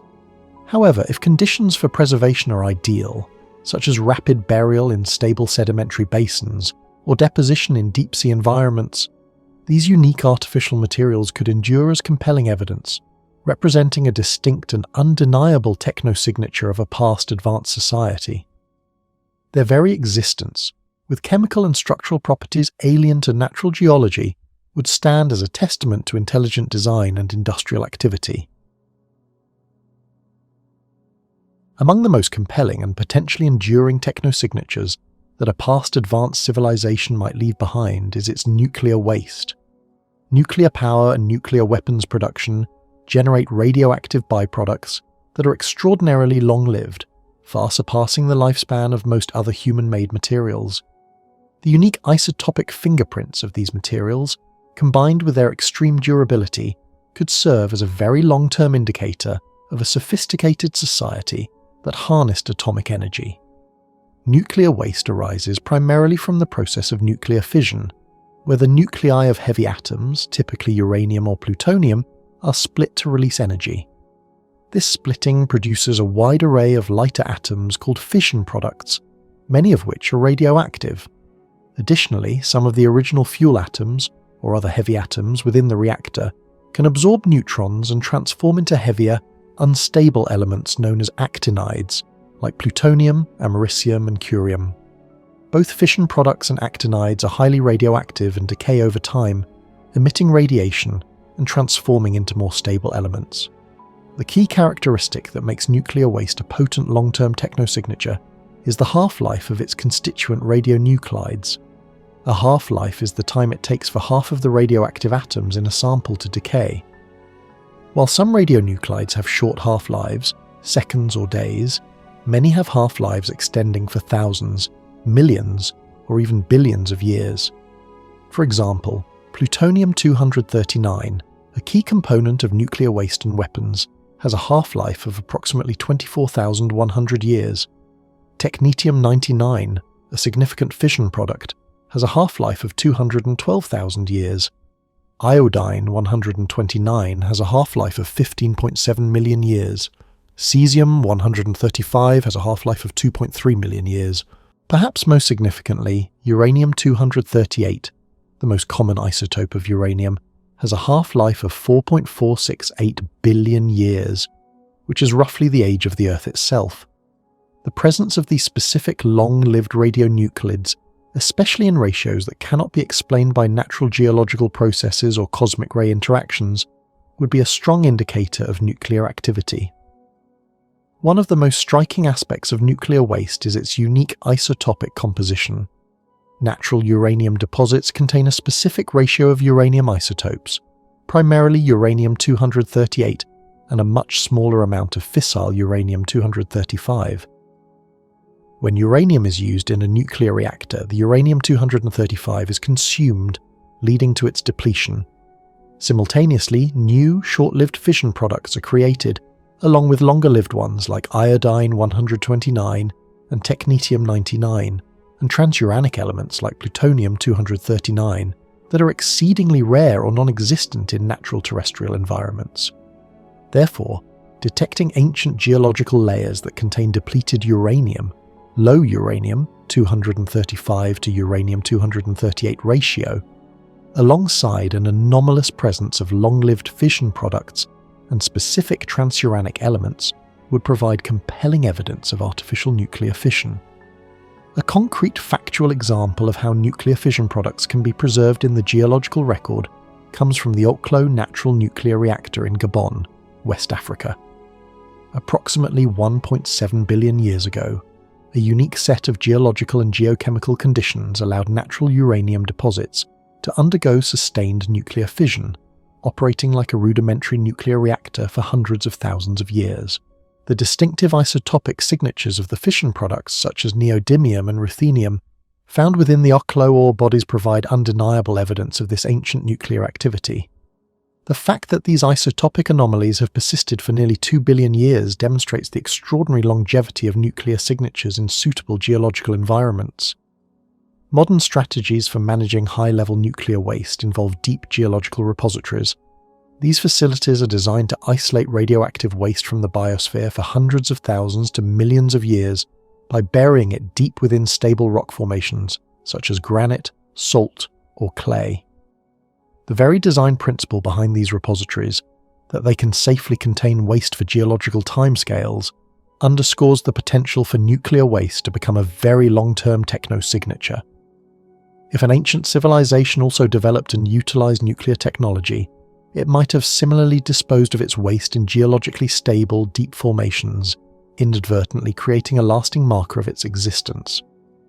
The detection of these nuclear waste signs in the ancient geological record would involve searching for highly localized concentrations of specific radioactive isotopes or their stable decay products, especially in ratios that defy natural explanation. For instance, an unusually high concentration of iodine-129 or technetium-99, or the presence of plutonium-239 that has since decayed into its daughter products, but left a unique isotopic legacy, would be powerful clues. The presence of these elements, distinct from naturally occurring background levels, and in patterns inconsistent with natural decay chains of primordial radionuclides, would strongly suggest an artificial origin. Furthermore, evidence of localized radiation damage to the surrounding rock or minerals, appearing as specific crystal lattice defects or altered mineral phases, could corroborate the presence of ancient nuclear materials. The definitive identification of such a signature would require rigorous analysis to rule out all natural explanations, but the unique nature of nuclear fission products makes them uniquely compelling as potential indicators of a very ancient advanced society. Civilizations, by their very nature, are transformative forces on the planet's surface and even beneath it. The scale of their activities, particularly in resource extraction and construction, leaves distinctive scars on the geological record. These marks, if large and persistent enough, could theoretically endure for millions of years, offering tantalizing clues to an ancient pre-human civilization. Understanding the nature of these marks is key to knowing what to look for when considering the Silurian Hypothesis. One of the most profound ways a civilization impacts the Earth is through mining. Modern mining operations, for example, create immense open-pit mines that are visible from space, resembling vast terraced bowls carved into the landscape. The Berkeley Pit in Montana, once a massive copper mine, is over 1 mile long, 1/2 mile wide, and more than 1,700 feet deep. These excavations displace billions of tons of rock and ore. Underground mines, while less visible from the surface, involve extensive networks of tunnels and shafts that can extend for hundreds of miles and reach depths of thousands of feet. For example, the deepest mines can reach more than 3 kilometers into the Earth's crust. Both open pit and underground mining fundamentally alter the local geology. They expose rock layers that would otherwise be buried, create new topographical features, and leave behind enormous spoil heaps or tailings ponds, piles of waste rock and processed materials that contain unique chemical signatures from the ore extraction process. These spoil heaps, often rich in specific elements or processing chemicals not naturally found in such concentrations, represent distinct, human-made geological deposits. Even after millions of years of erosion, the footprint of such massive excavations might remain as anomalous depressions or unusual patterns in bedrock, while the associated waste deposits could form distinct, chemically unusual layers within sedimentary rock.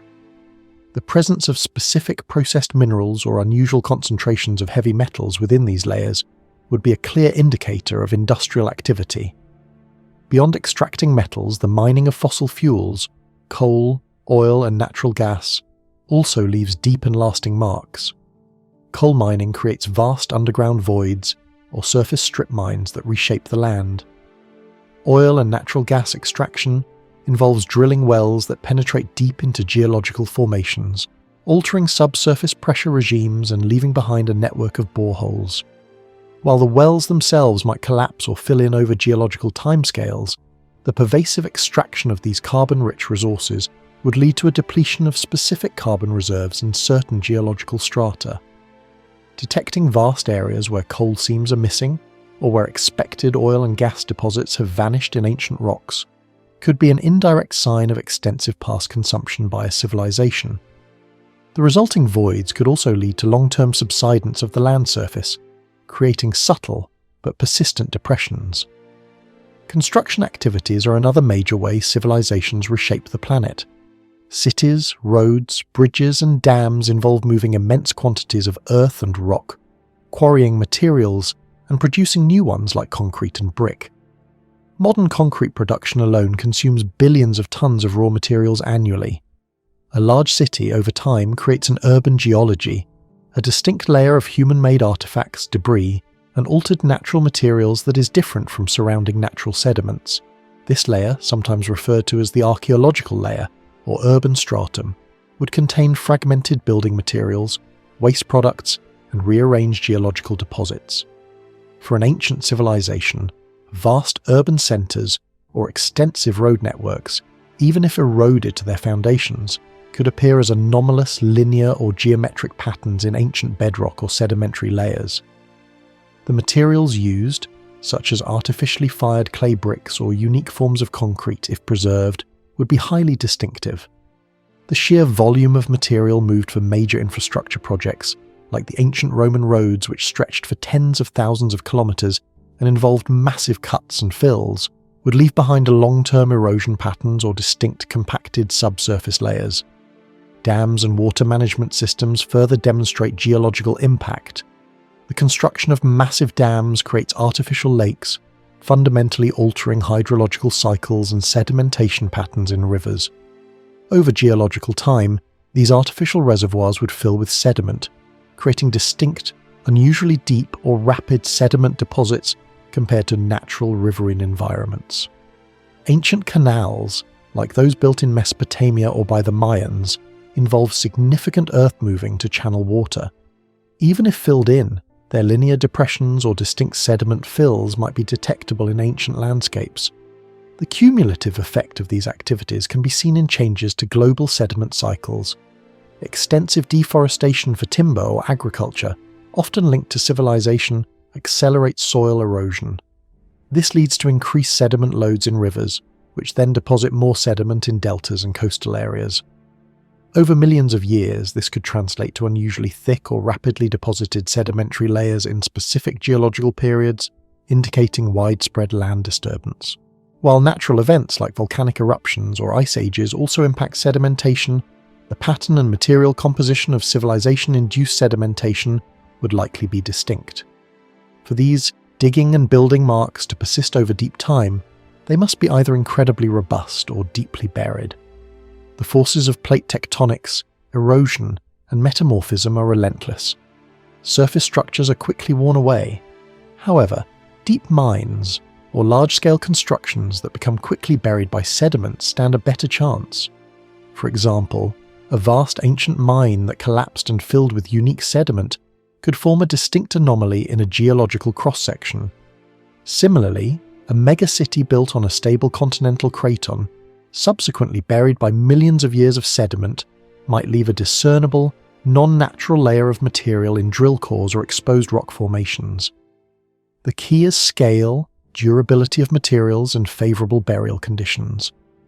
The distinctness of these geological scars, particularly their non-natural geometry, chemical composition, e.g., presence of processed metals, concrete components, or unusual depositional patterns, would be the primary indicators of a past technological civilization. A technologically advanced civilization, by its very existence, profoundly alters the planet's environment and climate. These alterations, if significant and sustained, could leave behind geological or atmospheric fingerprints visible over millions of years, serving as potential technosignatures of a pre-human society. The scale of modern human impact provides a powerful analogy for considering what such ancient modifications might look like. One of the most impactful ways a civilization changes its planet is by altering the composition of the atmosphere, particularly through the release of greenhouse gases. The burning of fossil fuels, coal, oil, and natural gas, for energy, transportation, and industry releases vast quantities of carbon dioxide into the atmosphere. This gas traps heat, leading to a warming of the global climate. For instance, since the Industrial Revolution in the late 18th century, human activities have increased atmospheric carbon dioxide concentrations by more than 50%. Such a large and rapid increase, especially if sustained over thousands of years by an ancient civilization, would leave a distinct signature in the geological record. This signature could be detected in ice cores, which trap ancient air bubbles, revealing past atmospheric compositions. It could also be found in ocean sediments, where changes in ocean chemistry, such as acidification, would be recorded in the shells of marine organisms. Even in ancient soil layers, the isotopic ratios of carbon could reveal a period of widespread burning of biologically derived carbon, like fossil fuels, which is distinct from natural carbon cycles such as volcanic outgassing. Beyond carbon dioxide, other industrial gases could also leave their mark. Methane, a potent greenhouse gas, is released from agriculture, waste, and fossil fuel extraction. Nitrous oxide, another greenhouse gas, comes from industrial processes and agriculture. A sophisticated civilization might also produce novel synthetic chemicals, like chlorofluorocarbons or other long-lived industrial compounds, that do not naturally occur. If released in sufficient quantities, these compounds or their breakdown products could persist in geological deposits or leave distinct chemical residues that are anomalous in the natural record. The presence of such unique chemical signatures would be a strong indicator of non-natural industrial processes. Changes to ocean chemistry are another significant planetary alteration. As atmospheric carbon dioxide increases, more of it dissolves into the oceans, forming carbonic acid. This process, known as ocean acidification, lowers the pH of seawater, making it more acidic. Ocean acidification impacts marine life, especially organisms that build shells or skeletons from calcium carbonate, such as corals and many plankton species. Evidence of widespread ocean acidification in the geological past, perhaps indicated by layers of poorly formed or dissolved calcium carbonate shells in marine sediments, could suggest an ancient period of intense atmospheric carbon dioxide levels caused by a prior civilization. Furthermore, industrial runoff and waste disposal directly into oceans could lead to elevated concentrations of heavy metals, persistent organic pollutants, or unique isotopes in deep-sea sediments, forming distinct pollution layers. On the land surface, civilization causes dramatic changes that can affect global climate. Large-scale deforestation, for example, alters the Earth's albedo, reflectivity, and hydrological cycles. Forests are dark and absorb sunlight, while cleared land can be lighter and reflect more. Loss of forests also reduces evapotranspiration, impacting regional rainfall patterns. Evidence of widespread, rapid deforestation in the geological past might be found in fossil pollen records, which would show an abrupt shift from forest species to grass or scrub species. Increased soil erosion following deforestation would also lead to distinct layers of sediment accumulation in river deltas and coastal regions.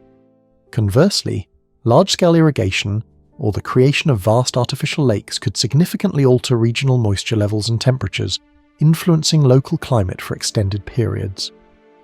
The sedimentary deposits of such artificial water bodies would look distinct from naturally formed lakes. A civilization's activities might even trigger or exacerbate large-scale biological events. Intensive agriculture or resource extraction could lead to widespread habitat destruction, potentially driving numerous species to extinction. While mass extinctions have occurred naturally throughout Earth's history, one caused by a civilization would likely have a distinct pattern, perhaps affecting a specific range of taxa or occurring at an unusually rapid rate.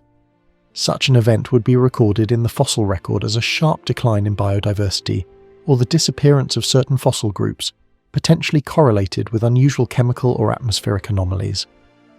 The widespread introduction of non-native species through global transportation, a common feature of human civilization, could also leave a discernible imprint in ancient ecosystems if those introduced species flourished and were preserved in the fossil record far from their natural range. For any of these planetary changes to be detectable over geological timescales, they would need to be both intense and sustained. Natural processes, such as volcanic eruptions or variations in Earth's orbit, also cause significant climate fluctuations. Therefore, a civilization's fingerprint would need to be uniquely strong, rapid, or exhibit chemical characteristics that are unmistakably artificial. The detection would likely rely on finding multiple lines of evidence, atmospheric gas anomalies, ocean chemistry shifts, and land surface alterations that all point to a concerted, non-natural influence on the planet. The duration of this impact would also be critical.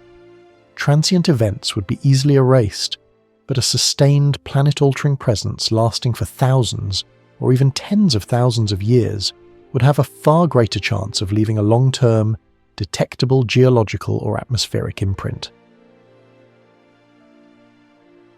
The Great Filter is a concept that directly addresses one of the most profound questions in science. Where is everybody? This question, famously posed by physicist Enrico Fermi, refers to the apparent contradiction between the high probability of extraterrestrial intelligent life existing in the vast universe and the lack of any observable evidence for it. The universe contains billions of galaxies, each with hundreds of billions of stars, many of which are known to host planets, including Earth-like worlds.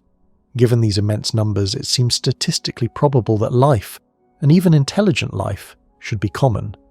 Yet, we have detected no signals, no artifacts, and no signs of other civilizations. The Great Filter attempts to explain this silence. The Great Filter proposes that there is some significant barrier or bottleneck in the evolutionary path from the very beginning of life to a widespread, observable, spacefaring civilization. This barrier prevents life from reaching that advanced stage, making intelligent technological civilizations extremely rare. The filter could be a single, incredibly difficult step, or it could be a series of very challenging steps that cumulatively make the journey almost impossible. Scientists and thinkers have speculated about where this filter might lie along the long path from abiogenesis, the origin of life from non-living matter, to interstellar colonization. The possibilities can broadly be categorized into filters that lie in our past, meaning humanity has already passed them, and filters that lie in our future, meaning they are challenges we have yet to face. Filters in our past suggest that the development of intelligent technological life is far rarer than we might intuitively think. One such early filter could be the sheer difficulty of life, originating from non-life at all. Abiogenesis remains one of the greatest unsolved mysteries in science, requiring complex chemical reactions under very specific conditions. If this step is exceedingly rare, it would mean that even on billions of planets, life itself might be an infrequent occurrence. Another potential early filter is the evolution of complex eukaryotic cells from simpler prokaryotic cells. This was a monumental leap in biological complexity that occurred only once in Earth's history, approximately 2 billion years ago. If this transition is highly unlikely, then most planets with simple life might never develop multicellular organisms. The evolution of multicellular life from eukaryotic cells, the Cambrian explosion, 541 million years ago, leading to diverse complex animals, or even the sustained stability of a planet's environment over billions of years needed for complex life to evolve, are all considered potential past filters. If any of these steps are incredibly difficult, then humanity has, by luck or unique circumstance, already overcome them. Conversely, the Great Filter might lie in our future. This would be a more sobering prospect, implying that most civilizations, once they reach a certain level of technological advancement, inevitably encounter a barrier they cannot overcome, leading to their demise or stagnation before they can become observable across interstellar distances. One common proposed future filter is self-destruction. This could manifest as global nuclear war, an ecological catastrophe caused by pollution or climate change, the uncontrollable development of artificial intelligence, or widespread biological warfare.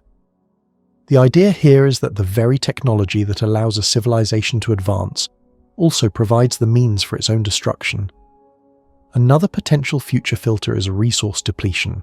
A civilization might deplete its planetary resources to such an extent that it cannot sustain its technological growth or achieve space travel.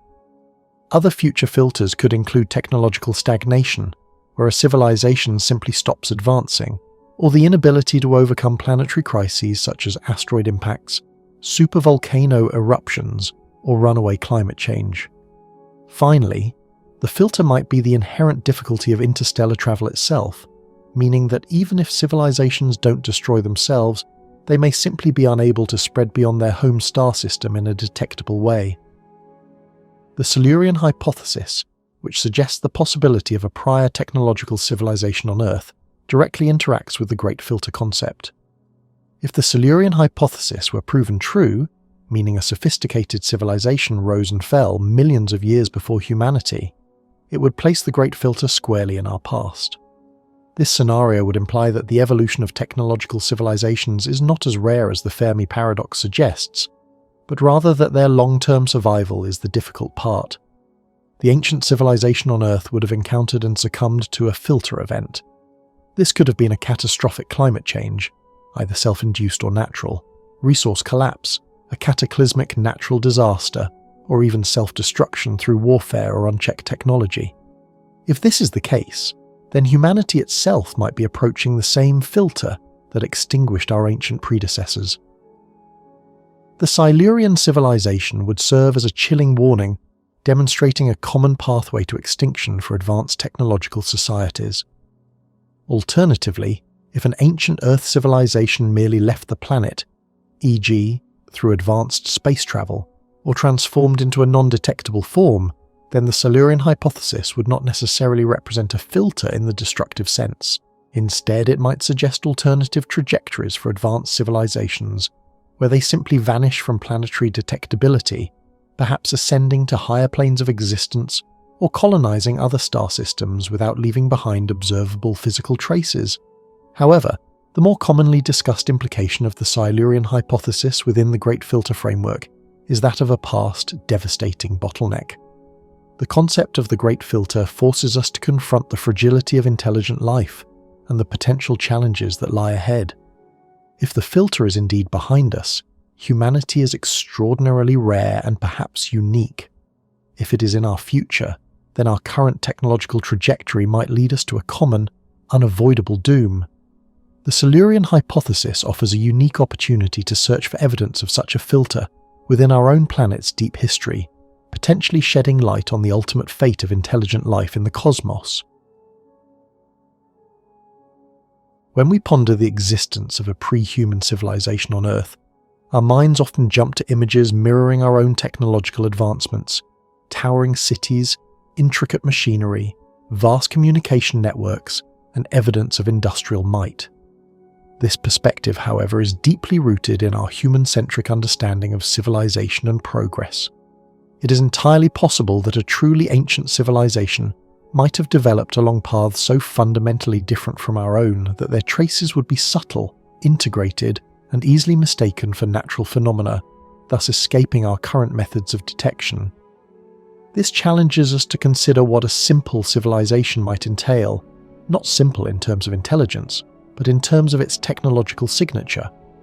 Our current civilization is defined by its ability to harness vast amounts of energy and manipulate matter on a grand scale. We build with steel and concrete, power our lives with fossil fuels and nuclear fission, and communicate across continents with electromagnetic waves.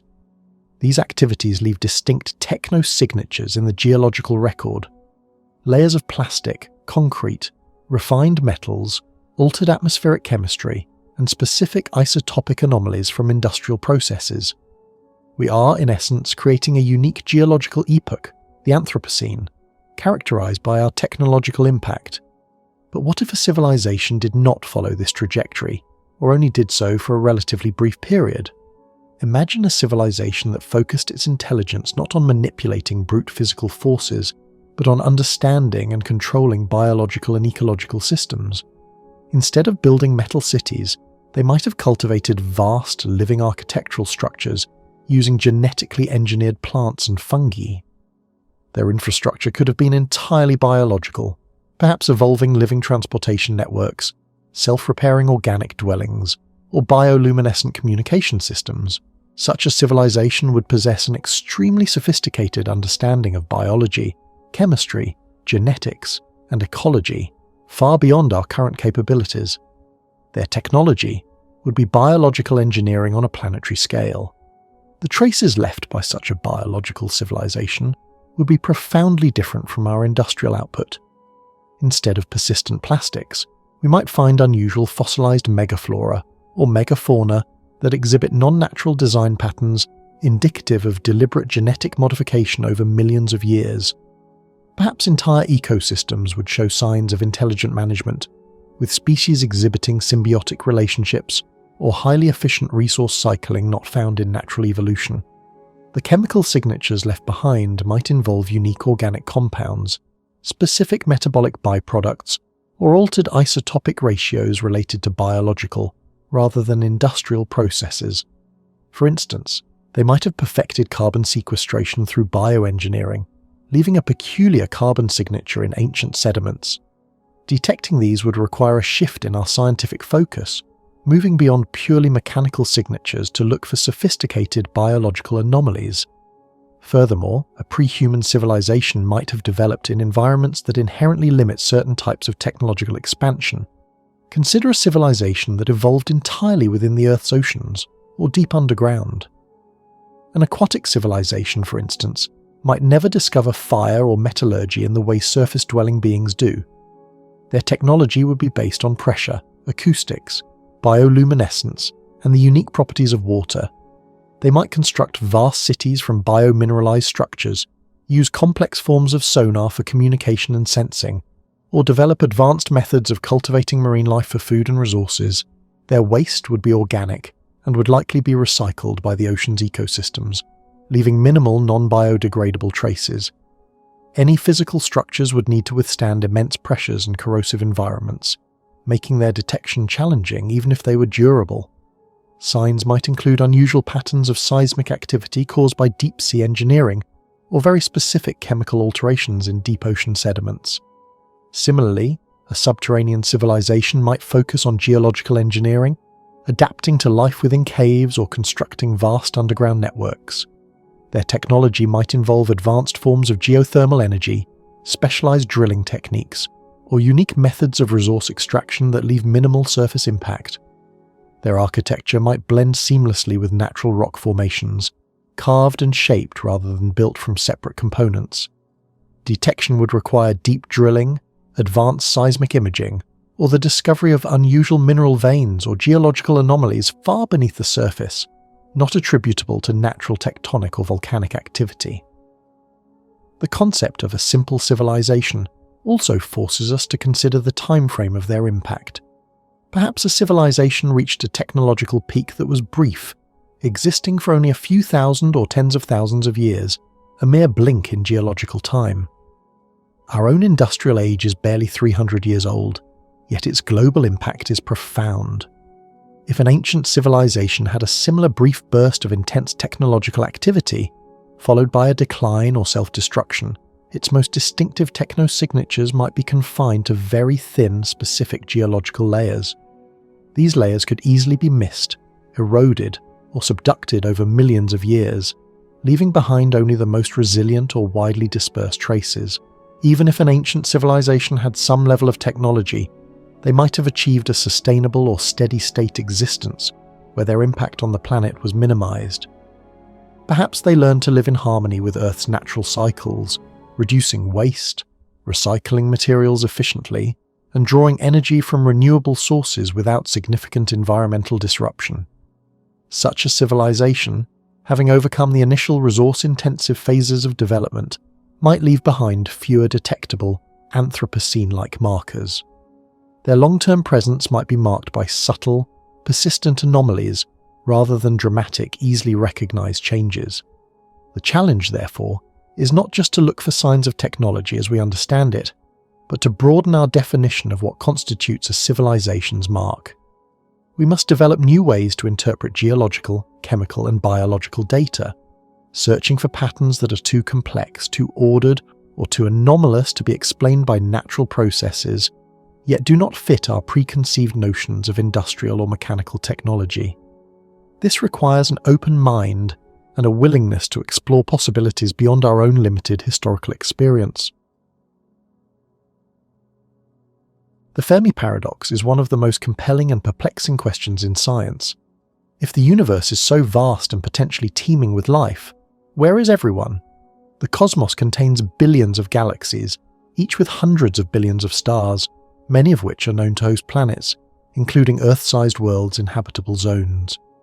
Given that life arose relatively early on Earth and evolved into intelligence, it seems statistically plausible that other intelligent technological civilizations should be common and long-lived enough to have either visited us, left behind detectable signals, or constructed vast engineering projects visible across interstellar distances. Yet, we observe a profound silence. This glaring contradiction between the high probability of extraterrestrial intelligence and the lack of observational evidence is the essence of the Fermi paradox. Many proposed resolutions to the Fermi paradox exist, often categorized by what is known as the Great Filter. The Great Filter suggests there is some extremely difficult step in the evolution of life from its simplest forms to a civilization capable of interstellar communication or travel. This filter could be in our past, meaning intelligence or complex life is exceedingly rare, or it could be in our future, meaning advanced civilizations tend to destroy themselves or face insurmountable barriers to expansion. The Silurian Hypothesis offers a unique and intriguing twist to this paradox, proposing a resolution that is both local and deeply temporal. Perhaps they were here, but long before us, right on Earth. The core of the Silurian Hypothesis is the idea that a technologically advanced civilization could have arisen on Earth hundreds of millions of years ago, flourished, and then vanished, leaving behind few, if any, discernible traces that we currently recognize. If such a civilization existed, its physical structures would have been obliterated by the relentless geological processes of plate tectonics, erosion, and volcanism over immense timescales. Its radio signals would have long dissipated into the cosmic background. Its most durable waste products might be buried deep beneath subducted crust, or so chemically altered as to be unrecognizable. This concept provides a compelling local answer to the Fermi paradox. Instead of searching across light years for distant signals or evidence of alien megastructures, the Silurian Hypothesis suggests we might simply be looking in the wrong direction, or rather, the wrong time. If a civilization on Earth rose and fell, say, 60 million years ago, its existence would offer a powerful explanation for the cosmic silence from this specific planet. We would not detect it today because it is gone, and its marks are nearly erased. This shifts the focus from why haven't they come here to what if they already were here, just not in our time. The implications of the Silurian Hypothesis for the Great Filter concept are profound. If a technological civilization did indeed exist on Earth in the deep past, it means that the filter, allowing life to evolve to intelligence and technology, has already been passed on this planet. This is a crucial point. If the filter is in our past, then it suggests that either the conditions for complex life are incredibly rare, the rare Earth argument, or the step from simple life to intelligence, or from intelligence to technology, is extremely improbable. However, if a Silurian-like civilization indeed existed, it would imply that these steps are not insurmountably difficult on Earth-like planets. Instead, the filter might then lie in the longevity of such civilizations, or their ability to leave detectable, long-lasting marks. Perhaps technological civilizations, once they arise, tend to be short-lived due to self-destruction, e.g., nuclear war, environmental collapse due to unchecked industrialization, or they develop in ways that minimize their long-term geological footprint.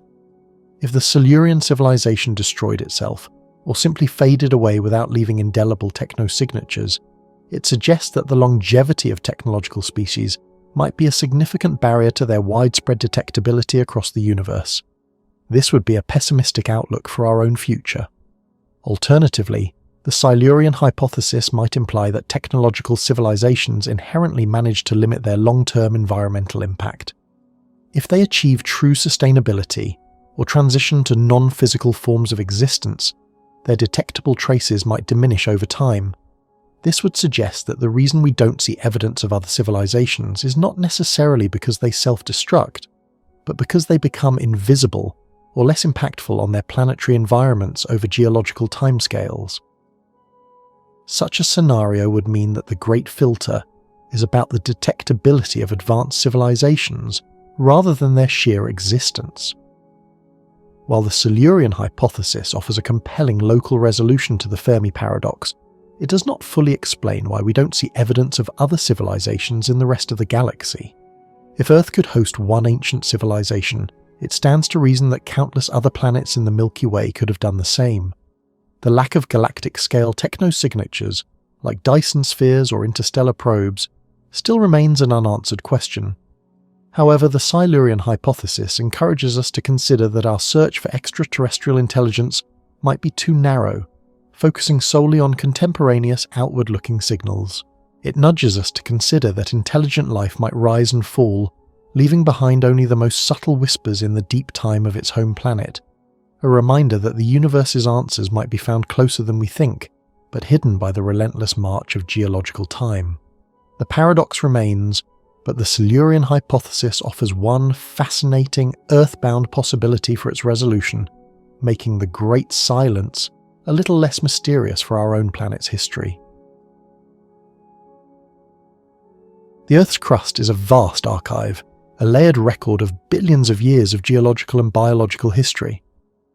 Within these ancient rock formations, scientists meticulously search for clues about past environments, climate changes, and the evolution of life. When pondering the existence of a pre-human civilization, the challenge lies in identifying anomalies within this natural record that might hint at intelligent activity, rather than mere geological or biological processes. Most of what we find in rocks is entirely natural, but understanding these natural formations is crucial to recognizing anything that is genuinely out of place. Natural rock formations can sometimes deceive the casual observer, appearing almost artificial. For example, columnar jointing, a common feature in volcanic rocks, occurs when lava cools and contracts, forming geometric columns that can look like enormous, perfectly fitted paving stones. Famous examples include the Giant's Causeway in Ireland or Devil's Tower in Wyoming. Similarly, concretions are hard, compact masses of sedimentary rock that form inside existing layers. They can take on remarkably spherical, disc-like, or even anthropomorphic shapes, often mistaken for ancient artifacts, such as the Klerksdorp spheres found in South Africa, which are merely natural iron concretions. The key differentiator is that these forms arise from predictable physical and chemical processes, lacking any true complexity, function, or material composition, inconsistent with their natural formation. To find genuine clues in rocks, suggesting a past civilization, we would need to look for features that cannot be explained by known natural processes, and instead point towards deliberate, intelligent manipulation. One such category would be unusual geometrical patterns on a large scale. While crystals naturally form geometric shapes, and erosion can create intriguing patterns, a vast, systematic arrangement of perfectly straight lines, precise circles, squares, or complex fractal patterns embedded within ancient rock strata that defy geological explanation could be a compelling clue. Imagine finding evidence of immense, highly regular excavations or foundational structures extending for many kilometers, with angles and precision unachievable by natural forces. Another significant category involves layering anomalies and unusual material compositions. Geological layers typically follow predictable patterns of sedimentation, compaction, and diagenesis. An anomaly would be a distinct stratum that contains materials or chemicals profoundly out of place within the natural sequence. This might include a layer comprised largely of refined metals, particularly those that do not naturally occur in a pure state, or alloys that are not formed through natural processes. The discovery of a widespread, consistent layer of highly processed industrial waste, such as specific types of glass, ceramics, or synthetic polymers, like certain plastics that degrade incredibly slowly, embedded in rock strata millions of years old, would be a strong indicator. These materials would have compositions and structures that are definitively not found in natural geological formations. Fossilized technology would be an undeniable clue, though incredibly rare due to the fragility of most manufactured goods compared to the immense pressures and transformations rocks undergo. This would involve finding actual imprints or petrified remains of complex non-biological, technologically manufactured items within ancient rock. For instance, a clear fossilized impression of a gear, a circuit board, or an engine part, complete with intricate internal structures and precise symmetries that could only be artificial, would be a profound discovery. The challenge is that organic components degrade and metals corrode. What might survive are impressions in fine sediments that later hardened into rock, or highly durable non-corroding synthetic materials that could persist for eons. The Koso artifact, an alleged spark plug found within a geode, is a popular example of such a claim, though it has largely been explained as a modern artifact that fell into a geological crack. The key to verification would be irrefutable evidence of its direct incorporation during the formation of the ancient rock, not later accidental inclusion. Chemical and isotopic anomalies offer a more subtle but potentially robust line of evidence for detecting ancient technosignatures. A technologically advanced civilization would likely leave behind a distinct chemical imprint in its environment. This might appear as elevated concentrations of certain elements, such as rare earth metals or platinum group elements, in ancient rock layers where natural geological processes cannot explain their presence. Additionally, unique isotopic ratios could signal past industrial activity, especially from nuclear energy or fossil fuel combustion, leaving behind altered signatures in uranium, plutonium, xenon, strontium, or carbon isotopes preserved in ancient sediments. Finally, large-scale geological modifications that are too systematic and vast to be natural could also serve as clues. This might include evidence of immense ancient mining operations, vast, precise excavations, or even subtle, persistent changes in the Earth's magnetic field or seismic patterns if a civilization engaged in deep subsurface engineering. While natural processes create features like canyons or river deltas, the discovery of highly regular, non-random patterns of earth-moving or underground structures, particularly those exhibiting signs of complex engineering principles over vast distances, would be truly anomalous. The search for these clues in rocks requires both an understanding of the Earth's natural processes and an open mind to patterns that deviate from them in ways that only intelligence could create. The Earth's crust is a complex tapestry of elements, distributed in specific concentrations and ratios determined by billions of years of natural geological and astrophysical processes. From the formation of the planet to volcanic activity, sedimentation, and the slow dance of plate tectonics, elements are constantly recycled and rearranged. Understanding these natural patterns is the baseline for discerning any unusual concentrations or ratios of elements in ancient rock layers that might hint at an industrial past not linked to known human activity. When a civilization engages in large-scale technological processes, it fundamentally alters these natural elemental balances, potentially leaving a detectable chemical fingerprint. One of the most direct ways a technologically advanced society impacts elemental distribution is through mining and smelting. Earth's crust contains elements in varying abundances. Some elements, like iron, aluminum, and silicon, are very common. Others, like gold, platinum, or rare earth elements, are scarce and naturally occur in concentrated deposits only under specific geological conditions. A civilization requires these elements for tools, structures, and technology. The act of mining extracts these elements from their natural geological context, concentrating them in specific locations or distributing them broadly as waste. Smelting, the process of extracting metal from its ore using heat, involves chemical reactions that often release other elements as byproducts into the atmosphere, soil, or water. For example, ancient smelting of copper or lead could release arsenic, antimony, or other heavy metals, which might then settle in nearby sediments or be carried by winds and waters to distant locations, forming anomalous concentrations in layers of rock that correspond to the period of that activity. If an ancient civilization engaged in such practices on a significant scale, layers of rock or sediment from that era might show unnaturally high levels of these specific industrial byproducts, far exceeding natural background levels. Fossil fuel combustion is another major source of elemental anomalies.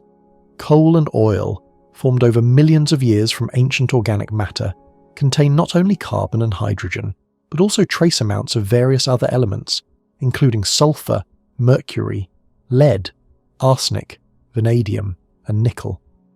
When these fuels are burned for energy, these trace elements are released into the atmosphere as gases or fine particulate matter. They can then be dispersed globally by atmospheric currents and eventually settle out, becoming incorporated into accumulating sediments, ice cores, or even tree rings. For example, scientists have detected spikes in lead concentrations in Arctic ice cores dating back to the Roman Empire, attributed to lead smelting activities during that era, and much larger spikes from the 20th century's widespread use of leaded gasoline. If a pre-human civilization engaged in industrial-scale burning of fossil fuels, similarly distinctive layers of trace elements could be preserved in geological archives, representing a persistent signature of their energy consumption. Chemical manufacturing processes introduce another type of elemental clue.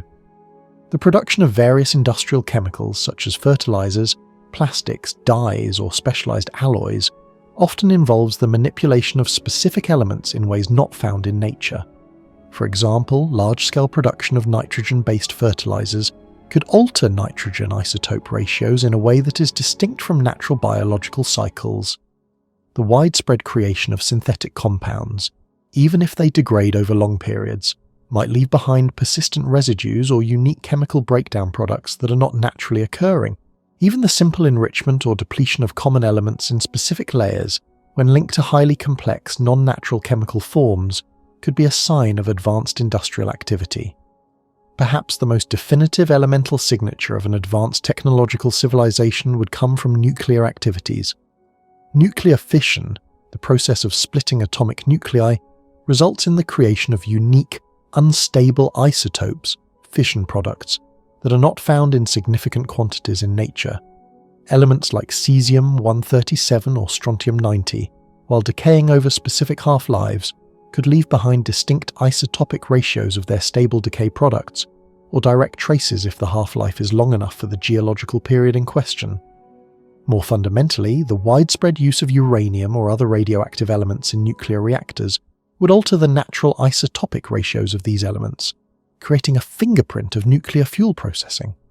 For instance, the ratio of uranium-235 to uranium-238 would be measurably different from natural ore.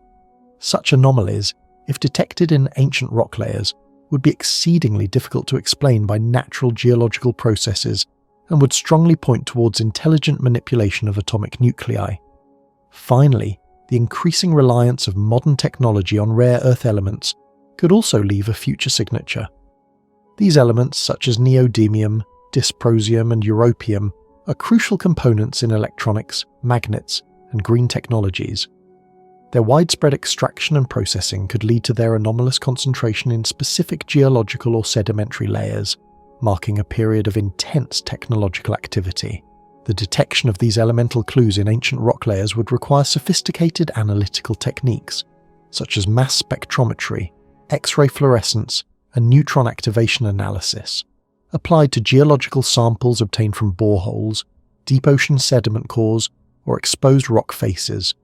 The key is to look for concentrations, combinations, or isotopic ratios that deviate significantly from what is expected from known natural processes. The challenge remains immense, as natural geological events like meteor impacts, hydrothermal vents, or unique mineralization processes can also cause localized elemental anomalies.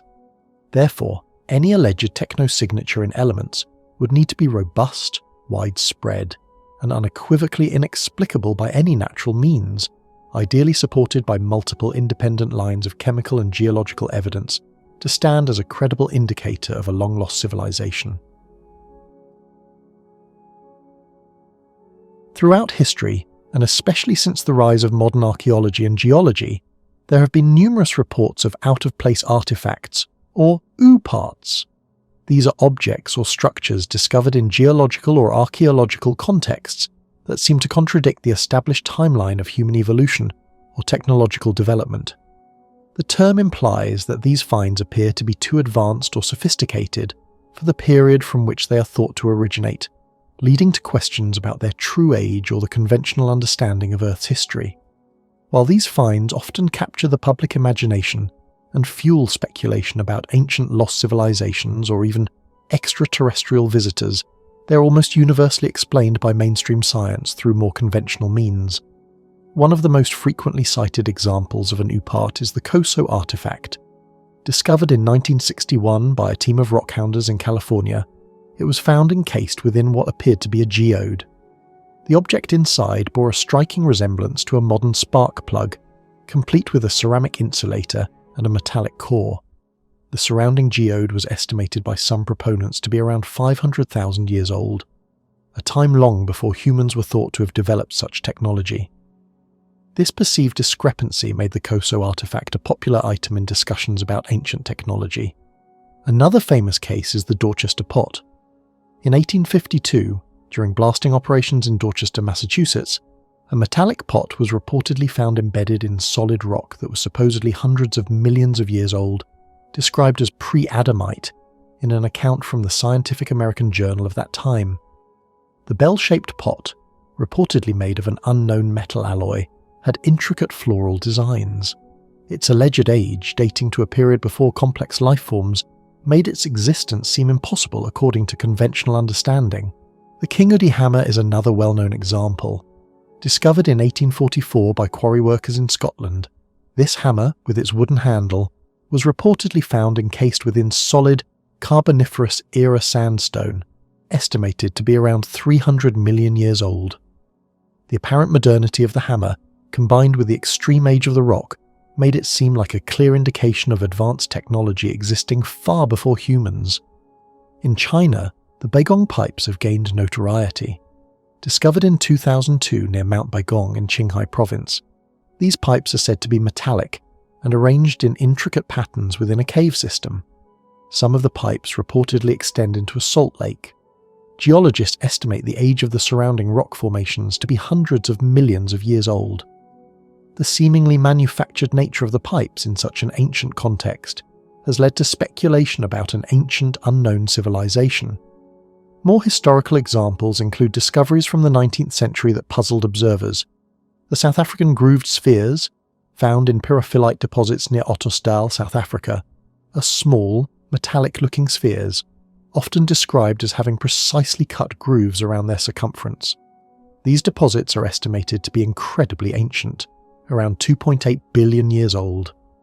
Their uniformity and apparent design have led some to suggest an artificial origin. There are also instances from archaeological sites where items, while clearly ancient, appear to have characteristics that some observers found strangely modern. Heinrich Schliemann, the discoverer of ancient Troy in the late 19th century, found a peculiar ceramic jar with what he described as an owl-faced design. While certainly ancient, some interpretations have stretched its resemblance to suggest a kind of proto-industrial aesthetic, though this remains an outlier view among archaeologists. The existence of alleged Venezuelan gold thread found in 250 million-year-old coal has also been reported, implying highly advanced metallurgical skills in a vastly ancient period. These finds, whether a supposed spark plug in ancient rock, a metallic pot from the distant past, or a hammer embedded in 300 million-year-old stone, are strange because they appear to defy the well-established scientific understanding of Earth's chronology and the evolutionary timeline of life and intelligence. They present a perceived challenge to the conventional narrative that humans, as we know them, and our technology, are relatively very recent developments in the planet's history. This apparent conflict makes them inherently intriguing and compelling to those who seek evidence for alternative histories or forgotten civilizations, fueling widespread popular discussion and speculation. The very idea of an object that should not exist in a particular time frame is what gives these OOPArts their enduring fascination and their role in the popular imagination. The fascination surrounding out-of-place artifacts or OOPArts stems from their apparent contradiction with established scientific timelines. However, when these claims are subjected to rigorous scientific scrutiny, they almost invariably find conventional explanations that do not require rethinking the history of Earth or human civilization.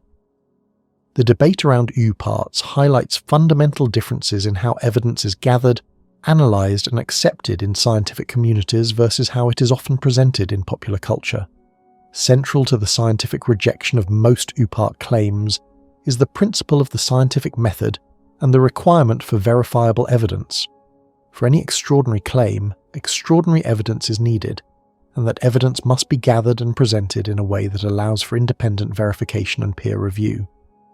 This typically involves proper archaeological excavation, meticulous geological dating of the surrounding context, and detailed analysis of the artifact itself by experts in relevant fields. Most UPart claims fall short of these standards. Often, the objects are found by amateurs without careful documentation of their exact stratigraphic position. This lack of reliable provenance makes it impossible to confirm the true age or context of the find. One of the most common explanations for alleged UParts is misidentification or misinterpretation of natural geological formations. Nature can create remarkably intricate and symmetrical forms that might appear artificial to an untrained eye. For example, concretions are hard, compact masses of rock formed by the precipitation of mineral cement within sediment. They can sometimes assume highly regular or even spherical shapes with distinct lines or grooves, leading to their misidentification as manufactured objects. The South African grooved spheres, described in the previous section as small metallic spheres with grooves, are widely accepted by geologists as natural concretions, specifically limonite concretions formed through geological processes, where the grooves are a natural pattern of deposition or erosion, not machine tooling. Similarly, the Koso artifact, the spark plug-like object, was thoroughly examined by geologists and researchers who concluded that it was a modern spark plug from the 20th century, encased not in a geode but in a concretion of rapidly hardening clay and iron oxides. The formation process could have created the hard casing around the spark plug relatively quickly, leading to the mistaken impression of extreme antiquity. Another frequent explanation for UParts is contamination or intrusion. This occurs when a modern object finds its way into an older geological layer through natural processes like erosion, cracks in rock, animal burrowing, or human activities like mining, drilling, or grave digging. For instance, the Kingoody hammer, reportedly found in Carboniferous rock, is often explained as a modern hammer that fell into an old mining fissure. Mineral-rich water then seeped into the fissure, solidifying around the hammer over a relatively short geological time frame, creating the impression that it was originally embedded in ancient solid rock. The wood of the handle, if it were truly 300 million years old, would have turned to coal or been entirely mineralized, which was not the case with the hammer found. Hoaxes and frauds also account for a small but significant number of UPart claims. While less common in modern times due to increased scientific scrutiny, historical examples exist where objects were deliberately fabricated or misrepresented to deceive. Even without outright fraud, a lack of scientific rigor in initial reports can lead to persistent misconceptions. The Dorchester pot is a case where the original report lacked the kind of detailed geological analysis that would be expected today, and subsequent attempts to locate and properly study the object have been unsuccessful. Its story largely rests on a 19th century anecdote. The phenomenon of pareidolia, the human tendency to perceive meaningful images or patterns in random or ambiguous visual stimuli, also plays a role. People might see faces in clouds or shapes in abstract art. Similarly, natural rock formations, erosion patterns, or mineral deposits can, to the eager observer, appear to be tools, carvings, or even complex machinery. The Baigong pipes in China, while intriguing, have been largely interpreted by geologists as natural formations, possibly related to geological fractures or fossilized tree roots, where mineral deposition has created pipe-like structures. The presence of natural iron-rich minerals in the area supports this natural explanation. The scientific consensus regarding UParts is overwhelmingly skeptical. Mainstream geologists, archaeologists, and paleontologists acknowledge the possibility of unique discoveries, but require strict adherence to scientific methodology.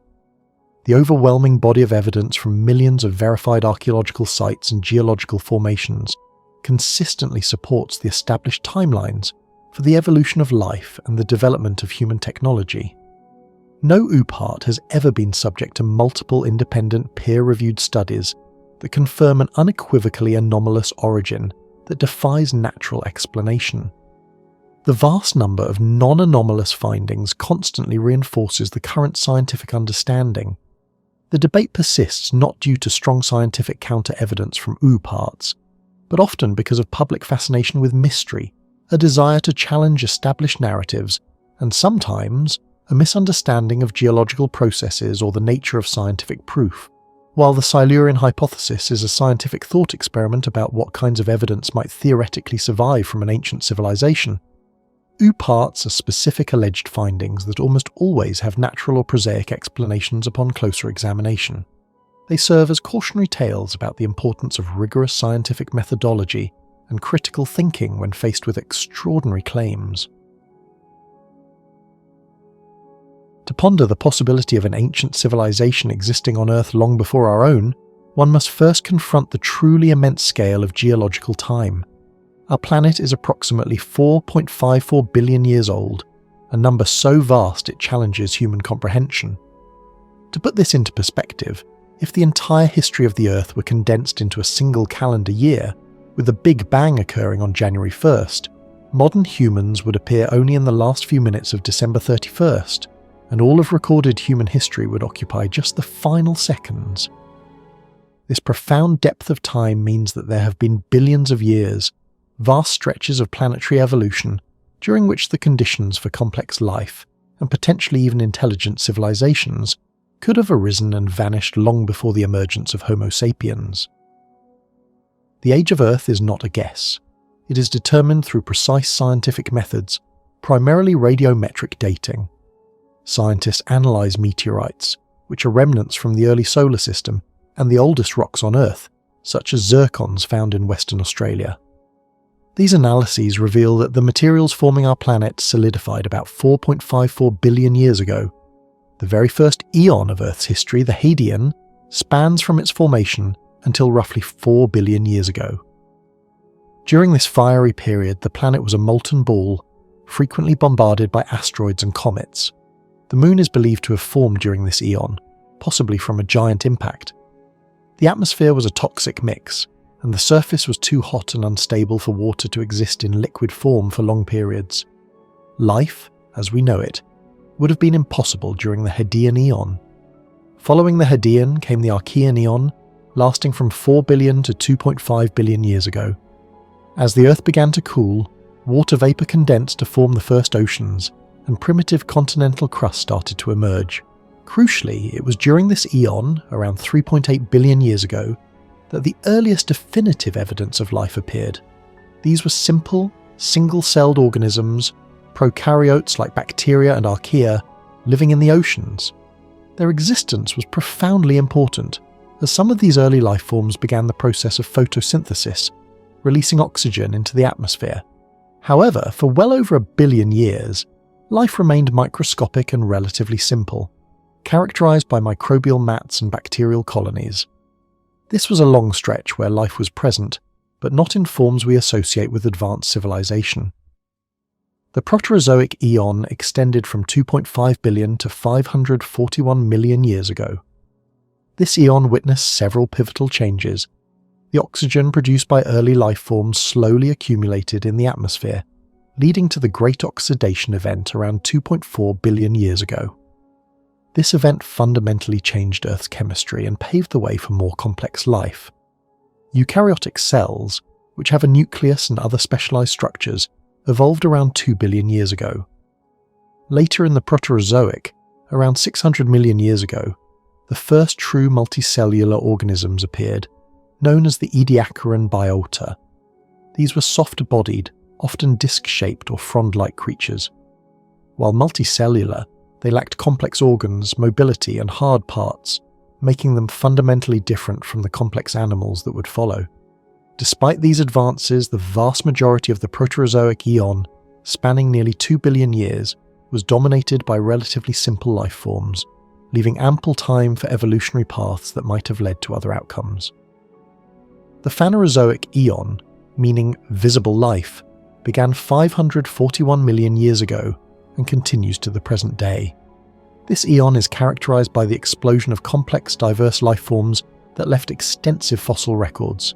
It is divided into three major eras: the Paleozoic, Mesozoic, and Cenozoic. Each of these eras spans tens to hundreds of millions of years, providing immense stretches of time during which life underwent profound changes, including periods of flourishing and devastating mass extinctions. The Paleozoic era, from 541 million to 252 million years ago, began with the Cambrian explosion, a period of rapid diversification of animal life. This was followed by the emergence of fish, land plants, insects, amphibians, and eventually reptiles. Life colonized the land, and vast forests covered the continents. Towards the end of the Paleozoic, the supercontinent Pangaea formed, and the era culminated in the Permian-Triassic extinction event, the most severe mass extinction in Earth's history, which wiped out over 90% of marine species and 70% of terrestrial vertebrate species. Despite this cataclysm, this era alone lasted for nearly 300 million years, a time frame so vast it could easily contain multiple cycles of civilization's rise and fall. The Mesozoic era, often called the Age of Dinosaurs, stretched from 252 million to 66 million years ago. This was the era when dinosaurs dominated terrestrial ecosystems for over 180 million years. Early mammals and birds also appeared during this time, though they remained relatively small and inconspicuous compared to the towering dinosaurs. The continents continued to drift apart. This era concluded with the Cretaceous-Paleogene (KPG) extinction event, caused by a massive asteroid impact, which led to the demise of the non-avian dinosaurs and many other life forms. Again, this era spanned a colossal 186 million years, providing an enormous temporal canvas. Finally, the Cenozoic era began 66 million years ago and continues to the present. This is the age of mammals. With the dinosaurs gone, mammals diversified rapidly, filling the vacant ecological niches. Primates evolved, and within the last few million years, our own hominid ancestors emerged. Homo sapiens, modern humans, appeared around 300,000 years ago. The agricultural revolution, which marks the transition from nomadic hunter-gatherer societies to settled communities, began only about 10,000 to 12,000 years ago.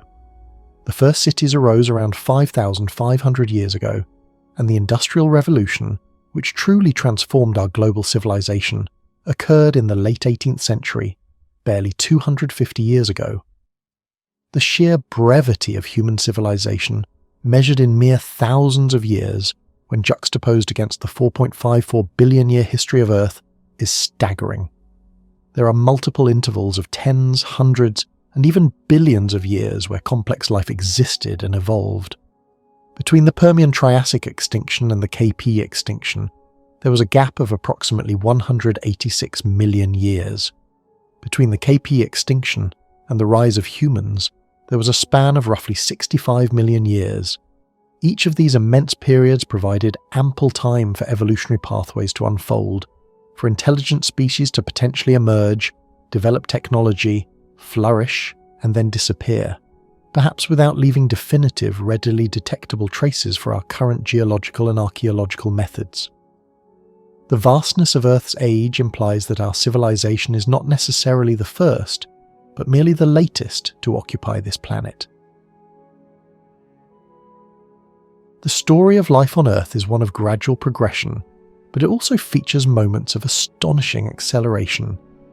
One such pivotal moment is the Cambrian explosion, a period approximately 541 million years ago, when the diversity of complex animal life on Earth dramatically increased over a relatively short geological time span.